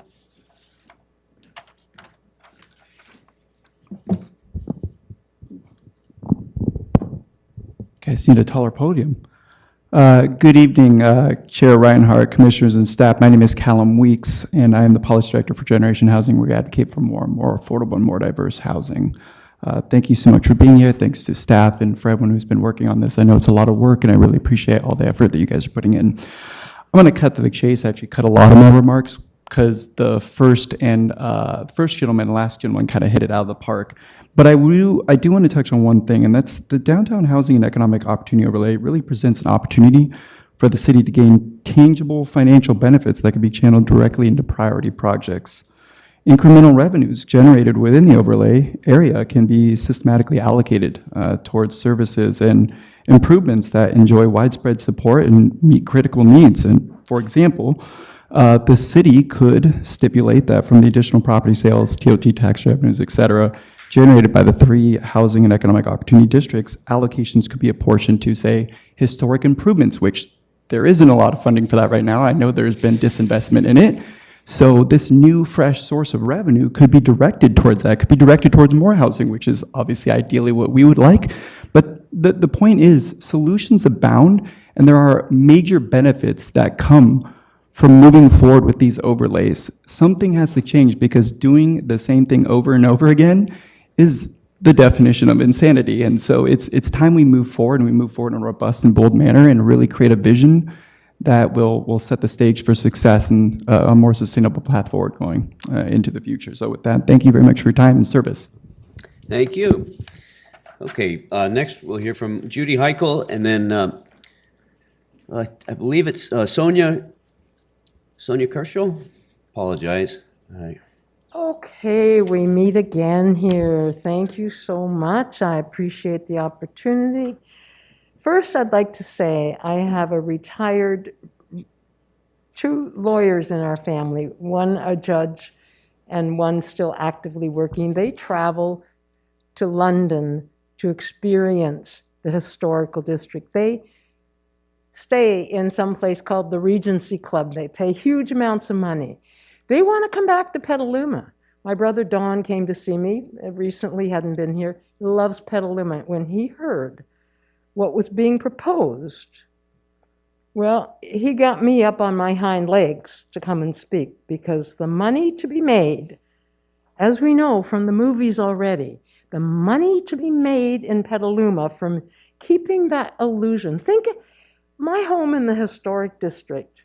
Oh, and I was a maternity nurse for 27 years, and our Petaluma Valley Hospital birthed many young children in our county. Our Sonoma County has so many artists that are dying to make a living, and with their sweet little families that can safely cross the streets. Not like in San Francisco where you get run over because people are going so fast. Build outside of our district, Chef Palmer, please. But leave our moneymaker Jewel alone. Now, we have heard from the medical profession, we have heard from the architects, we have heard from the residents. I live in a sweet little home across from the Must Hatch Hatchery. My dear friend, Nora, suggested, why not make that into a solar center? Utilize that space. Chef Palmer's project would probably mow it down and put something huge. Utilize what we have, but the bucks to be made. Now, I'm not a commercial woman, but I cost a lot. So I understand we need money. We need housing. And that intelligent woman that said, make little houses for the people in tents, please God. We don't need more structures, more big hotels that are half empty. Let's support the metro. Let's support, Nan Winters says the Downtown Association do not want this. If I have a few moments, and I'm sorry, I'm overexcited because this means too much to me. I usually go for calm. It's not good for my blood pressure. If Chef Palmer were coming to date my daughter, I would say, knowing what I know about the project and its intent, get off my porch, get out of my town. Healdsburg went with Chef Palmer. My neighbor who grew up in Healdsburg says none of the locals go downtown anymore. The soul of Healdsburg is gone. Do we want that? No. We.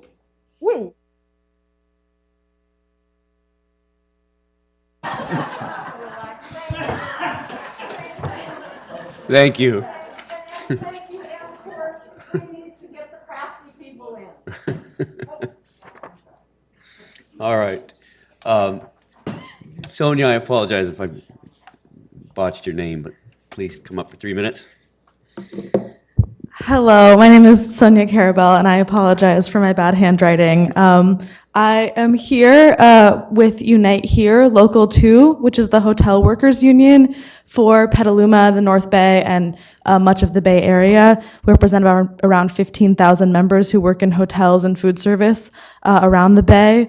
And I'm here to encourage you not to amend the zoning code to let ECAN Development build a taller hotel. If Petaluma is going to change its zoning to allow for more density, it should be to build more housing, especially affordable housing, as many people here tonight have said, not to bend over backwards to help a hotel developer make their project pencil. This upzoning should apply to housing, not hotels. And, you know, in particular, we're here at the Historic Preservation Commission, and you must consider that trade-off between historic preservation and new development in the downtown. Housing serves a compelling social need that helps outweigh that. Hotels do not. As the Hotel Workers Union, we believe that hospitality can be a key part of a sustainable economy, but the status quo in Sonoma County is not working. Many hotels cater to the ultra-wealthy while their employees make just above minimum wage. Our members know firsthand how hard it is to afford to live in Petaluma and the surrounding areas. They fight for fair contract with wage increases, but these raises at work get eaten up by rising rent. 70% of low-income renters in Petaluma, which corresponds to a single person making between $40K and $60K a year, or roughly $20 to $30 an hour, are rent burdened, meaning they pay over 30% of their income in rent. 35% pay over half of their income in rent. Very low-income renters have the situation even worse, with 80% rent burdened and 60% paying over half their income in rent. This is the reality for workers in the service industry in Petaluma. Petaluma and Sonoma County as a whole rely on hospitality as a major pillar of the economy, but they don't provide sufficient affordable housing for workers to be able to live nearby. This results in long commute times and less sense of community. Petaluma doesn't need another luxury hotel, which will continue the cycle of high rents and low wages. It needs housing so the people who work here can live here too. The staff report asks about further opportunities to incentivize housing, and one simple way is to allow housing and not hotels. So thank you very much.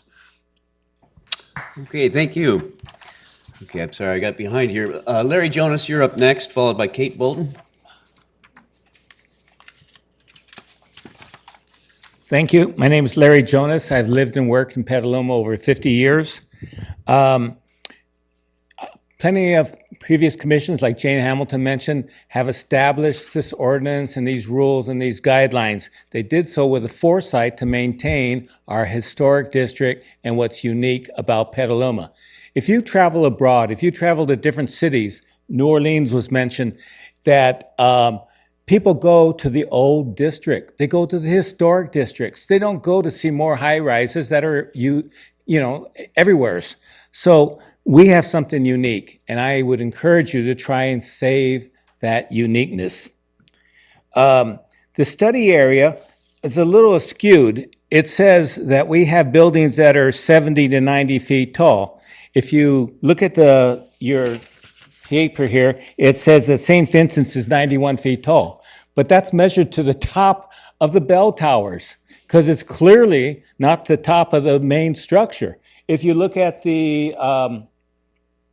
there's another one, the building where the clock tower is, it's the top of the clock tower. It's not to the top of the second or third story. Also, I made a special trip to go up to Healdsburg and Sonoma to check out their downtowns. They don't have monster buildings downtown. Healdsburg has retained its plaza which is actually one of probably the nicest plazas around. Sonoma has maintained its area and its plaza, and there's no multi-story or 4 or 5 story buildings. The Letson Hotel is, I think, only 2, maybe 3 at the most, downtown Sonoma. Basin Street complied with our height limits, and they didn't do it out of the generosity of their heart, I'm sure. But they did a moderately nice project, providing people with housing. And by the way, they still have vacancies. And Basin Street. Oh, so if you go even to Mill Valley doesn't have tall buildings downtown. No, they don't. And I don't have any problem at all with a 4-story hotel in that area. Mind you, as Colleen said, maybe a little better architecture on the outside. And there's no problem with that. The hotels around town had no problem. Courtyard, when they built, did you have a hearing like this? No. When Hilton built on the north, did you have a hearing like this? No. Those are all 4-story hotels, and they're doing well, but they're not full. I talked to Petaluma Hotel and asked him, what's your vacancy? And he says, well, on special weekends we're full, otherwise we have plenty of room. So is there a need for another big hotel? The answer is no. Thank you, Mr. Jonas. Okay, Kate Bolton, followed by Tom Lewis.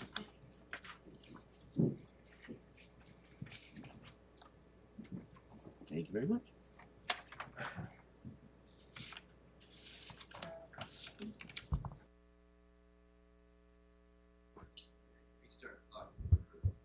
Hello? Oh, okay. My name is Kate Bolton, and I first wanted to thank you all for the work that's been done here. I think it's been very good, and I also appreciate the opportunity for citizens to speak and let our feelings be known. I agree with others who have spoken about the value of our historic downtown and the desire to keep it at the pedestrian scale that it already is. This overlay discussion feels very reactionary, and just for the benefit of one developer, who I will also mention has an unresolved parking issue. I've been here for more than 40 years, and I remember when the Silk and Twine building wanted to be redeveloped. The developer wanted to redevelop it into a hotel. It was during a drought, and it was also during a time when the general plan was being updated. And they refused, even though the developer provided documentation about a greatly reduced water use for this new use of the building. The city denied his proposal because the general plan was being updated, and they felt it should be governed by what the general plan came up with. And I have the question as to why it would be different here now when we're undergoing a general plan update. Thank you. Thank you very much. Okay. Tom Lewis, followed by Constance Bay. Good afternoon, and thank you for the opportunity to speak with you today. I've lived in Petaluma for 43 years, came here in 1980. I have a business in San Francisco that restores historic architecture and served with San Francisco's Architectural Heritage Board of Directors for 5 years. I've been consulting with one of the historic buildings on the boulevard, helping them with their improvement, and this issue galvanized me to be involved. I normally don't read. I like to talk spontaneously about things, but I wrote something the other day that I shared with some neighbors, and I want to read it. There is a dialogue that Petaluma is an aging, dying town, and was brought up in our conversation recently. That conversation, as it's being bantered about in the community, is in all seriousness an attempt to justify a vision of Petaluma's urban growth that is frankly less than mature, and not clearly defined. The notion that six-story mid-rises overshadowing our historic downtown district will bring vitality and feet on the street every night, including Tuesdays, filling the bars, restaurants, and businesses is frankly a fantasy in economic terms when households are struggling with the reality of inflationary cycles. The success of such an immature vision depends on new residents with discretionary funds to spend on eating out, buying antiques for their new apartments and condos, clothing stores filled daily with shoppers, and bars full 7 days a week. I have a hard time imagining how this improves the economic deficit that Petaluma is experiencing and to fulfill the wants and needs of our community. That's the pressure that the council is under right now. I don't see this notion of growth as an improvement to the quality of life in Petaluma.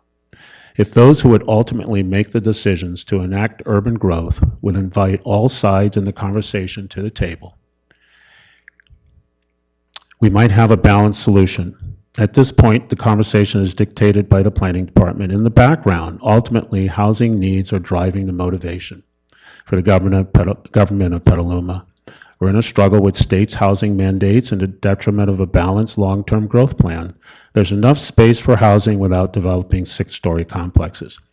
Right now, the council feels loud voices are the only voices in the opposition, which puts them on the defensive. I urge us to take control of the conversation and bring both sides to the table, put the hotel on pause so that we can develop a fruitful urban growth plan that includes the young, the middle-aged, the old, and yes, those dying, the wealthy, the middle class, the poor, and the homeless. Thank you. Thank you very much. Okay, Constance Bay, followed by Jessica Moses, and Jessica's is the last card I have, so if you'd like to speak, please fill out another card and bring it to the clerk. Okay. Constance? Okay, 1, 2, 3, gone. Okay, sorry. Jessica Moses.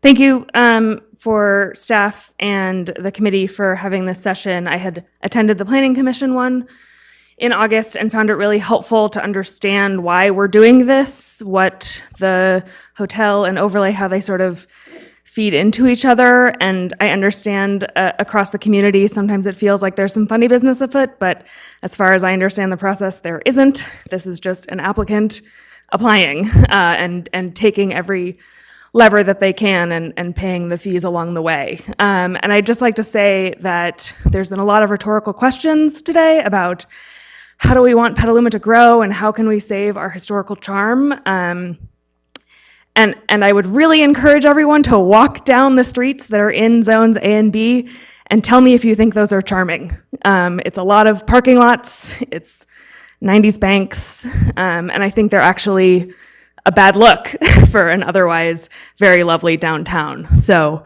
I hope that we can figure out a solution that will encourage developers to come into Petaluma, to revitalize our downtown, to add to our character, to hopefully build some housing for young folks like me.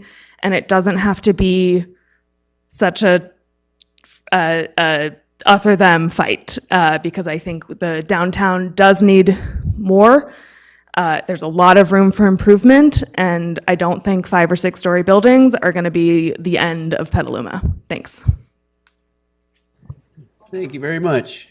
Looks like we have one more card squeaking in. Why don't you go ahead and step right up to the podium you're at and state your name, please. Am I on? My name is Tom Gaffey. Downtown Petaluma's taken on a lot of housing in the last couple of years. You've got the project at the bottom of Oak Hill. You've got the riverfront HUD housing across from the little shopping center there. You've got First Street. You've got the Basin Street project. We're already taking a brunt of housing. And I'm not sure who says we need to have much more. I grew up in the generation that was greeted on the south end of town. Welcome to Petaluma, Northern California's fastest growing community. My dad took my his father-in-law and some friends out Washington Street back in the 60s. out by the airport. He motioned to the right and said, there's going to be 10,000 houses there in the next 10 years. And you know what? There was, and there is. And we just keep doing that. And we can say it's time to stop. I walk in downtown Petaluma every day, and there's not much that I don't find charming there. There may be some parking lots that are empty. Sell parking spaces, how's that? We can add more people into the downtown area as a way to find money to pay for things we need, but when we bring those more people in, we need more money to pay for them. And if the chef wants to run a great restaurant in downtown Petaluma and be all historic about it, I know Kenny O'Donnell would love to sell McNair's at this point. We've got a great location for that guy to come right now and start his whole thing. But please, please, please, let's be very wise how we work on this town in general. Thank you. All right, thank you very much. Okay, seeing no more cards, no more speakers coming up. Going to close the public hearing and bring it back to the committee, but I just want to thank everybody. You know, this is why we're here. This is what it's all about. So I really appreciate all the comments.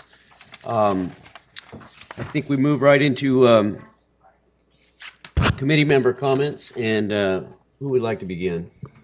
I'll start. I'd like to thank everybody for coming and giving their public comments. It's been great to hear a lot of feedback. I think this is, the third or fourth study session we've had on this topic at this point. What I've been trying to look for in this whole process is understanding what kind of,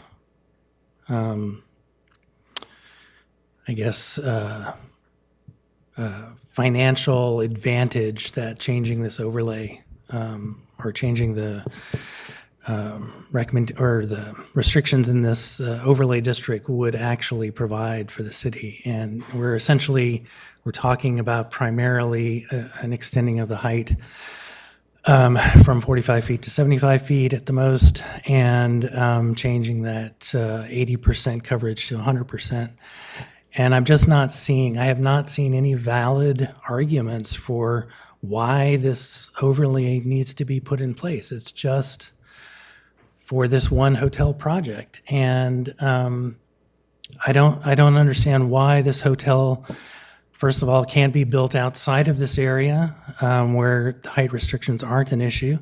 I don't see why the hotel can't be limited to 45 feet if occupancy rates in hotels are like 30% or so.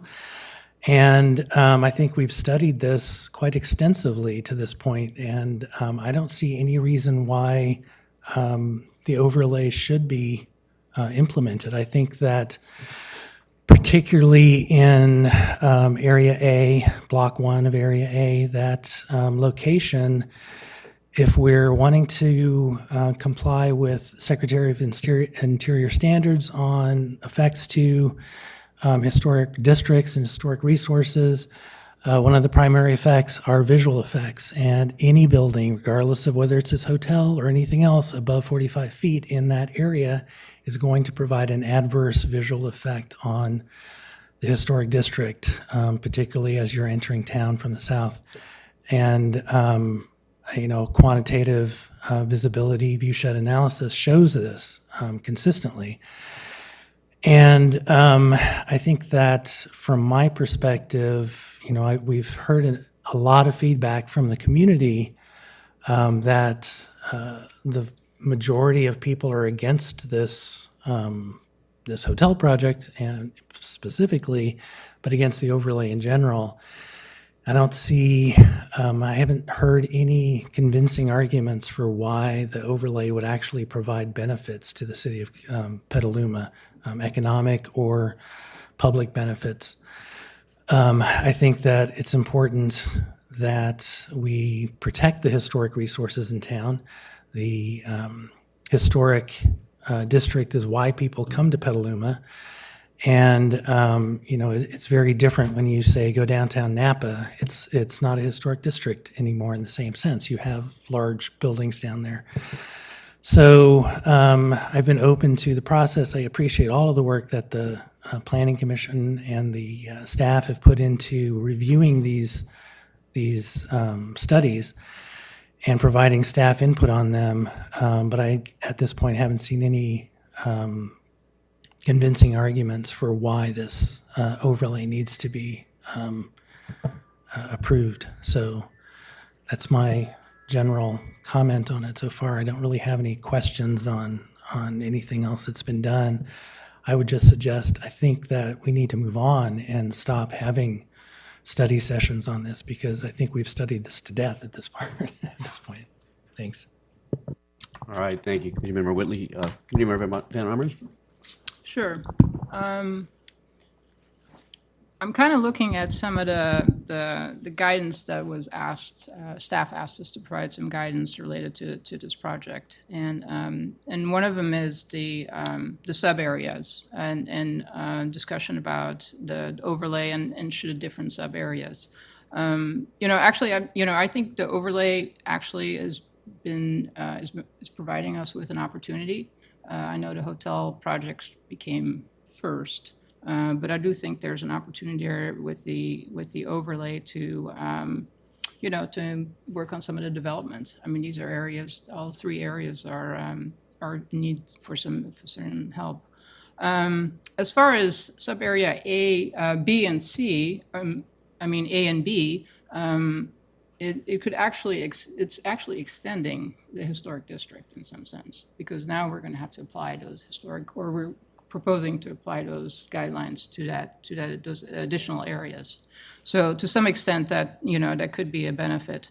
There was a question about the height. I still have concerns about the height. I do think that, anything above 45 feet, I think we need to continue having a discussion about that and what that really means and how can we address that for each of the areas.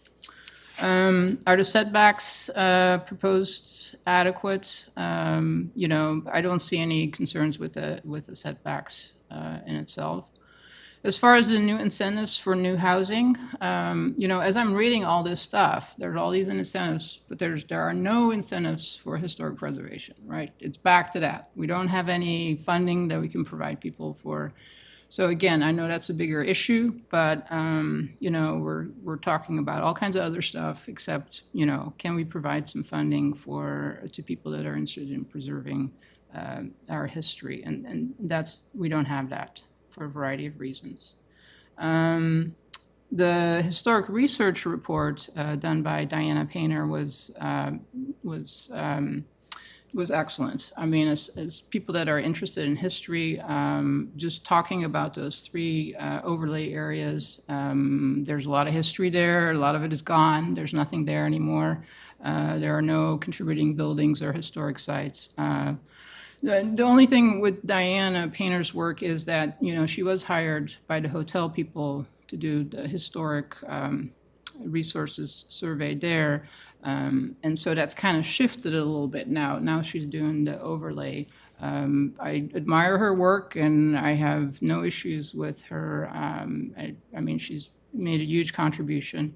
And I think she's, quite unbiased as far as that goes. But it's kind of a shift. And so I would like to see that additional review of her work, just as kind of an outside, I know that's being proposed, just to get kind of an opinion on that.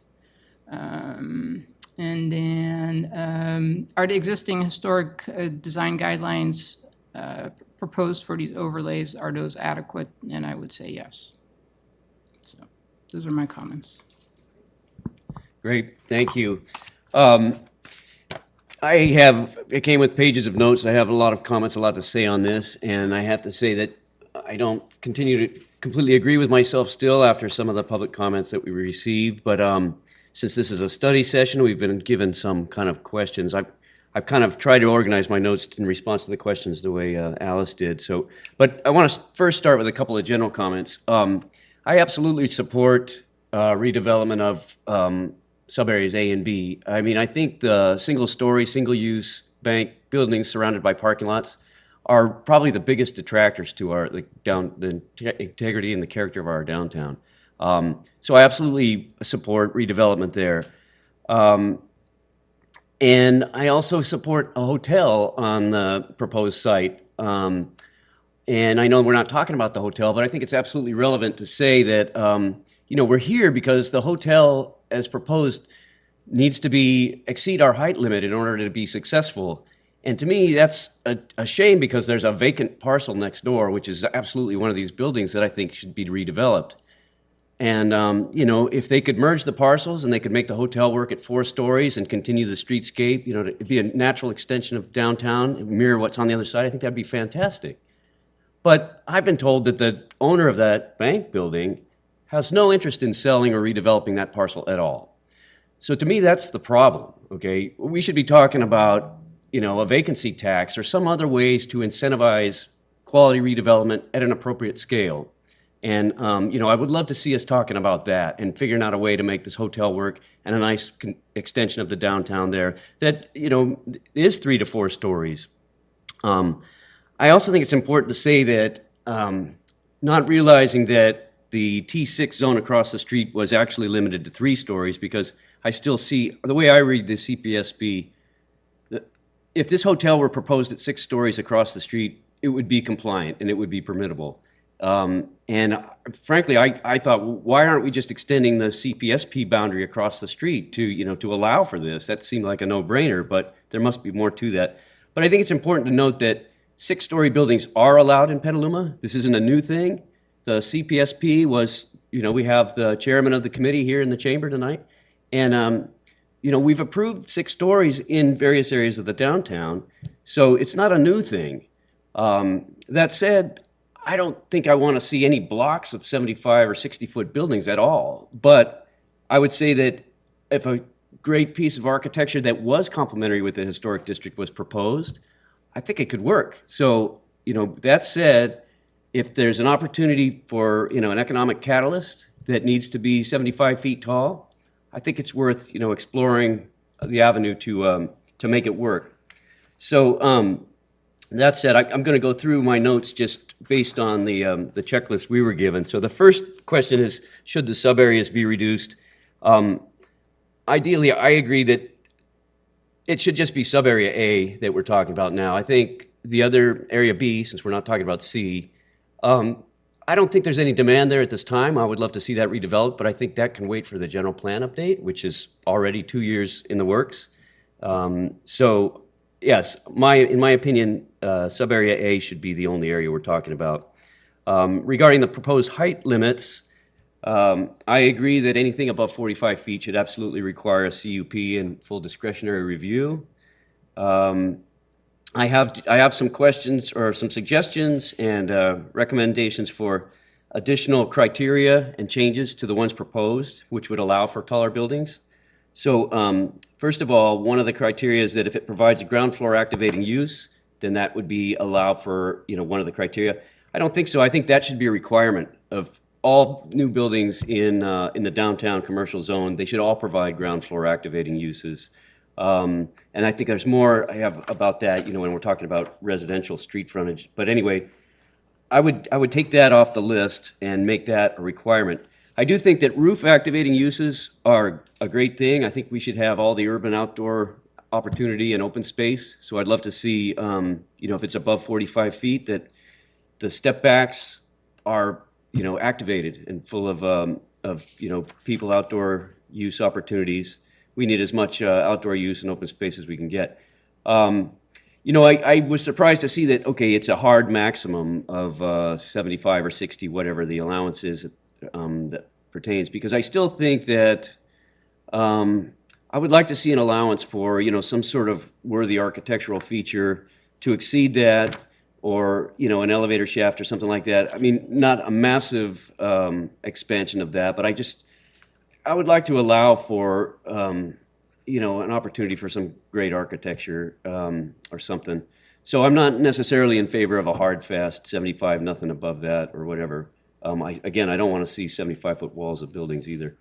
Okay, next up are the setbacks and step backs appropriate. I think these are absolutely necessary controls. And I've seen it work. I can, many places where you have the apparent mass of the building is 3 and 4 stories when it's much taller, and it doesn't take that much. And I think the the graphic that was provided, I think it's, I don't know, number 5, which shows the streets, views. I think that tells it pretty well. And I actually went downtown and visualized it myself, and I could see it. So I think that's an important one. I don't feel the same way about the datum line. I think that's a good guideline. When we're talking about traditional architecture, I think that makes perfect sense.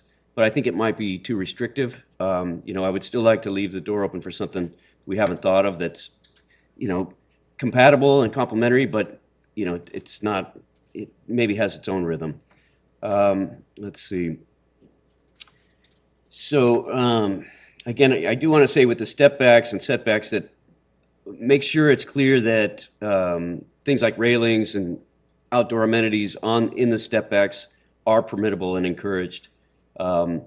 Then for ground level setbacks, there's suggestion that 8-foot sidewalks are provided and maybe there's a 4-foot tree well, but that's much too narrow for a building of this size for an active streetscape.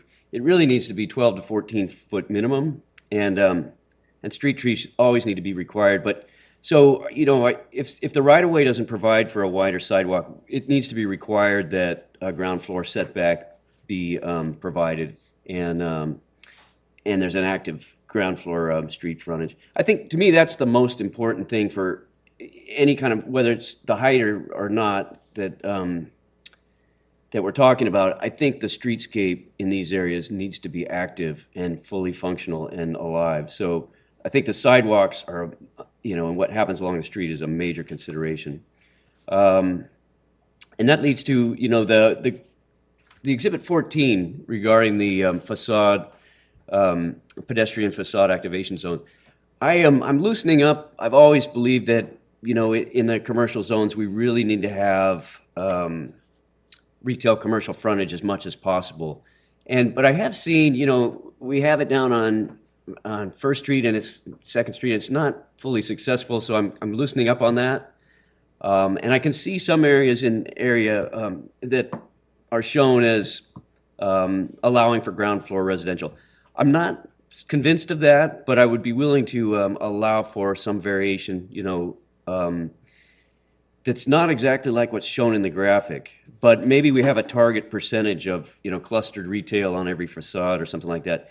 And especially on the primary corridors, like the Boulevard, and there's one that we're not supposed to be talking about, but I think it should be 100%, commercial retail.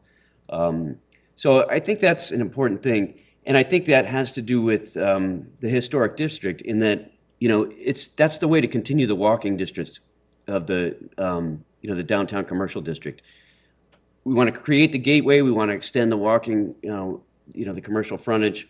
So I'm not certain about what's shown in Exhibit 14. I think that should be more of a performance standard and not a prescriptive graphic. Okay, let's see. Now, next, I think we have further incentives to allow for height exceptions. And I think there are several opportunities here, especially to encourage true mixed use.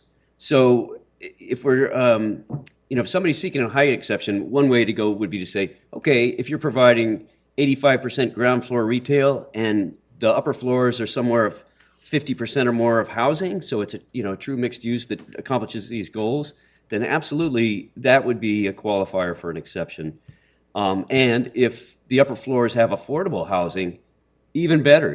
That's like, okay, if we can do that, that should be a checkbox. It seems like the criteria were sort of design-based, 14-foot ceilings on the ground floor.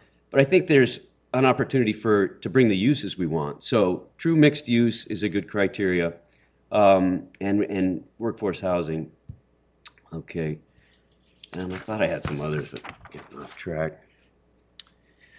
Okay, back to the incentives. This isn't really an incentive, okay, but I really think there needs to be a mandatory requirement for anybody who wants a height exception like this, that the architecture has to be exceptional. It's got to be fantastic.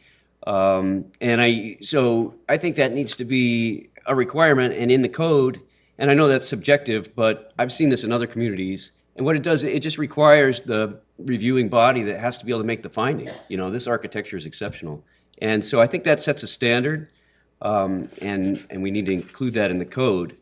It also needs to be stated, and this is, I think, is important, that we're adhering to the Secretary of Interior's standard that states specifically that new construction should not mimic or create a false sense of history, okay? It's critical that we understand that our historic districts have integrity because of the variety and the authenticity of the buildings. I mean, it's the collection. They all speak of the time when they were built, and together they tell the story of the history of Petaluma. And new buildings need to do the same. You know, they need to be of our time. The last thing we need is fake historic buildings. You know, that would just degrade the district. So, you know, we don't all agree on contemporary architecture, and I get that.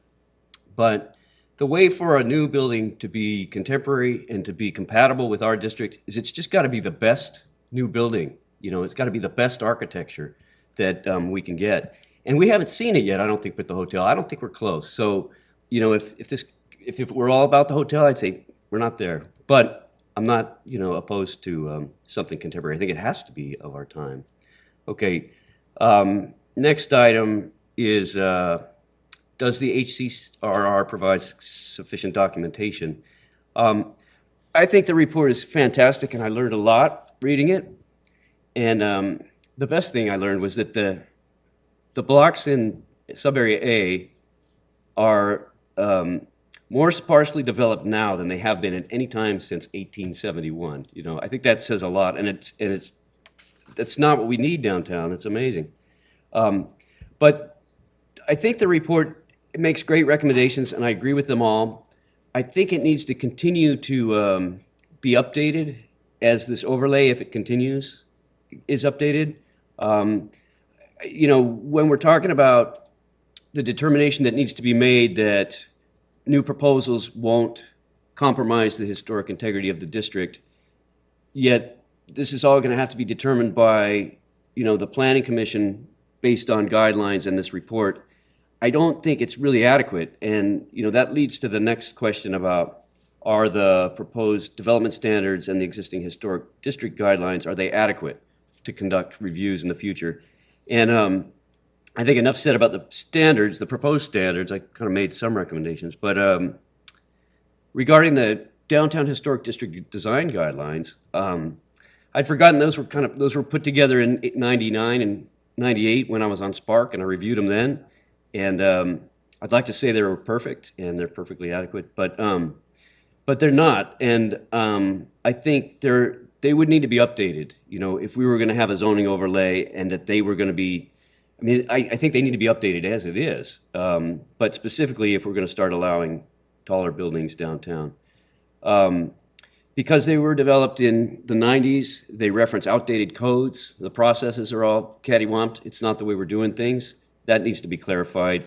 But also, well, there's several things.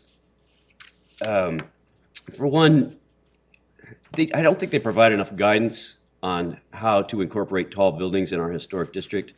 We saw how the hotel architect tried to kind of interpret the rhythm facade diagram. That's really the only guideline to go on there. And I don't think that worked, but I could think of other things that would have been useful. So I could see that the guidelines could be beefed up a little bit. Also, you know, what to do with the setbacks and the step backs. There's no mention of anything like that. That would just be a free-for-all. So let's see.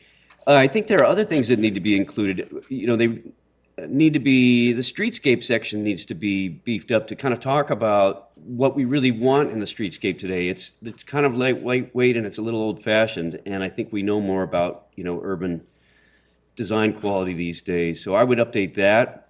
I think the standards for viewshed analysis, that needs to be in the guidelines. You know, I think those will need to be determined on a project-by-project basis, but there needs to be a guideline. You know, if that's the guidelines, they need to have a section on the viewshed analysis. Next, also like back-of-house components. If we're going 100% lot coverage, FARs of, you know, 600% or something, it's going to get messy, and there are all the, you know, things that we can do on these pad lots with trash enclosures and utilities and deliveries, this has come up. Those things don't get considered at the front end of these design processes. So there need to be guidelines. There needs to be something that we're thinking about, and they need to be worked out on the front end. Otherwise, it just get really messy. Okay. Also, I do agree we need an updated resources survey just to determine what the eligible potentially significant resources are. Beyond just being age eligible, and I think it's worthy of, maybe this is part of the general plan effort, I'm hoping that it is, but it should, take the opportunity to do that if we can. One other thing, in the SMART code, the Chapter 7 on historic preservation, it sort of hangs its whole hat on this concept of a certificate of appropriateness, which is great. I think it really makes good sense. It would be very applicable here. Except that the certificate is completely undefined. There's no application for it, there's no form, there's no description of it. But if we could work that out and add that to our design guidelines, I think that would make a clearer avenue for discretionary review. I do think that the guidelines should be updated. And I also think that painter preservation should be retained through this and can really help. I know that she can really help with just reviewing the measures that we're proposing and making sure that they're constructive and consistent with our intent. And then I just want to say a couple things regarding parking. It's not really as relevant to the historic district, but I'm glad to hear a parking analysis is underway. I think this needs to be done as soon as possible. I mean, I really think there's a debate about whether or not we have a parking problem. And I think we need to know, everybody needs to know. I mean, if there's a parking problem, how is this overlay going to, aggravate it, or how is it going to fix it? And if we don't have a parking problem, then we would know and we could move on with confidence and say it's just not an issue. So I think we need that question answered before we can say that, taller buildings are appropriate with no change to our parking ordinance. Then if it is determined that additional parking is needed, we should absolutely encourage new buildings to put it underground. I know it's reasonable to be worried about flooding and groundwater, but, we just need to let the engineers do their job and encourage that. I mean, if we need parking downtown, it needs to be in structures. It's the parking lots that are really degrading our historic district. The vacancies, the parking lots. If you look at Kentucky Street, there are no parking lots. I mean, it's wall-to-wall buildings, and that's where people go. So, if we could put the parking underground, maybe we get an FAR bonus for that too. Maybe you get another floor if you're willing to put parking underground.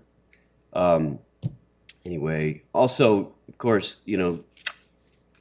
bike parking is a thing too with tall buildings that are fully covered on the lots. They need to have interior bike parking.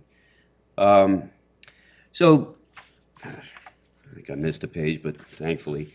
I think even after that, though, I'm still not convinced that a 75-foot tall building or multiple large buildings like that, I'm not sure I could support that, but I'm willing to see, to let somebody apply, and I think with discretionary review it could work. I do see that there's economic opportunity. I think there's opportunity for more affordable housing, and if this can somehow incentivize that and provide for that, I think that's a win. So I just wouldn't want it to backfire, though, and I'm concerned that we're passing off the review to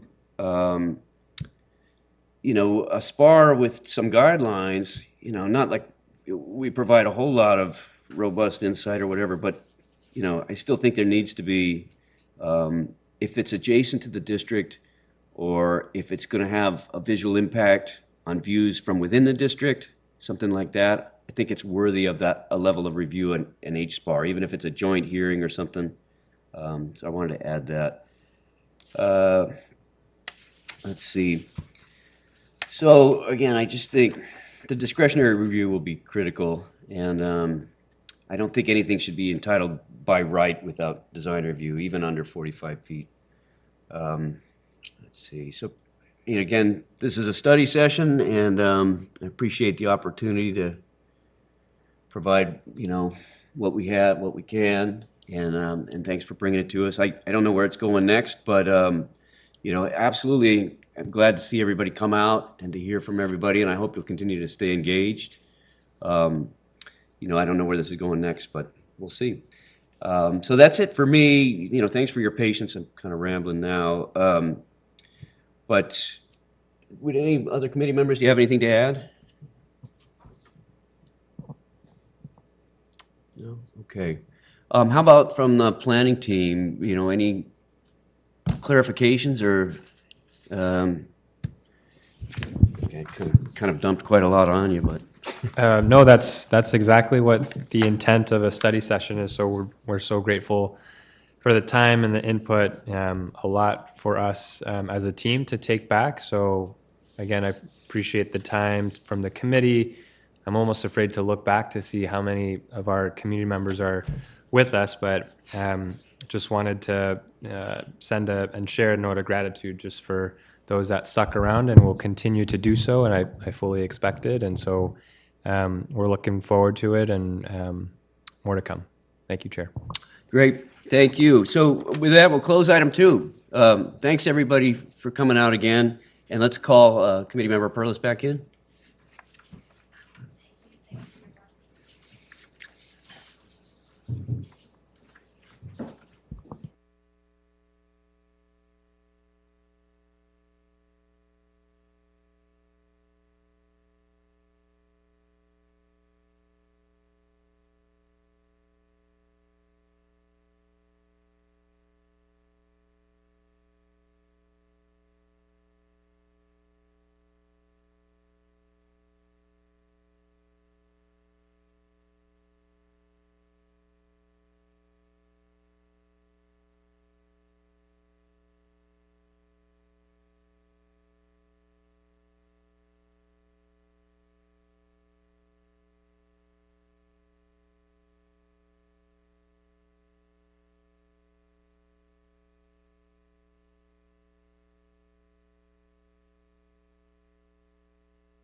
Okay, welcome back, Committee Member Perlis. Thanks for coming back. So on to committee member comment. Does anybody have any comments? Just that we're starting to think about Historic Preservation Month, which is in May 2024. So I'm just putting some, if you have some thoughts about the guest speaker or any other thoughts, how the HCPC can support this, that'd be great. So just a heads up. Thanks. Great, thank you. Okay. Yeah. Okay, I'm going to take just a minute to update on the progress of the ad hoc committee. It's charged with recommending updates to zoning and in our ordinance. So the ad hoc committee has met several times, and we've put together our recommendations and kind of done a markup of the applicable codes, submitted them to staff, and so we're just looking forward to a time when Isabel can go through them and process them and hopefully bring them back to the committee. And as part of that too, we've talked about the structures of merit program or some other sort of a program like that. And we've also submitted sort of an abbreviated package similar to what we saw before that maybe we can bring back for discussion and for the committee to potentially consider making a recommendation to council. So that's also with staff, and hopefully that'll be on an upcoming agenda. We're looking for hopefully a meeting when we're all here together. It's kind of, we would hope for this to be a joint discussion. I think there's a lot to talk about. We've thrown out some of our recommendations as just kind of discussion items. So it'd be great if the whole committee could be here to kind of talk about these. So let's look for that on an upcoming agenda. And so I think that's all I have. Let's see, I guess, do we want to, we have Olivia Irvin here in Andrew's seat. Would you like to make planning manager comments? I do not have any planning manager comments this evening. Thank you. All right, thanks for being here. Let's see, any other comments from staff? Okay, great. With that, then, I guess we're adjourned at somewhere around 6:41 or 2. Great, thank you.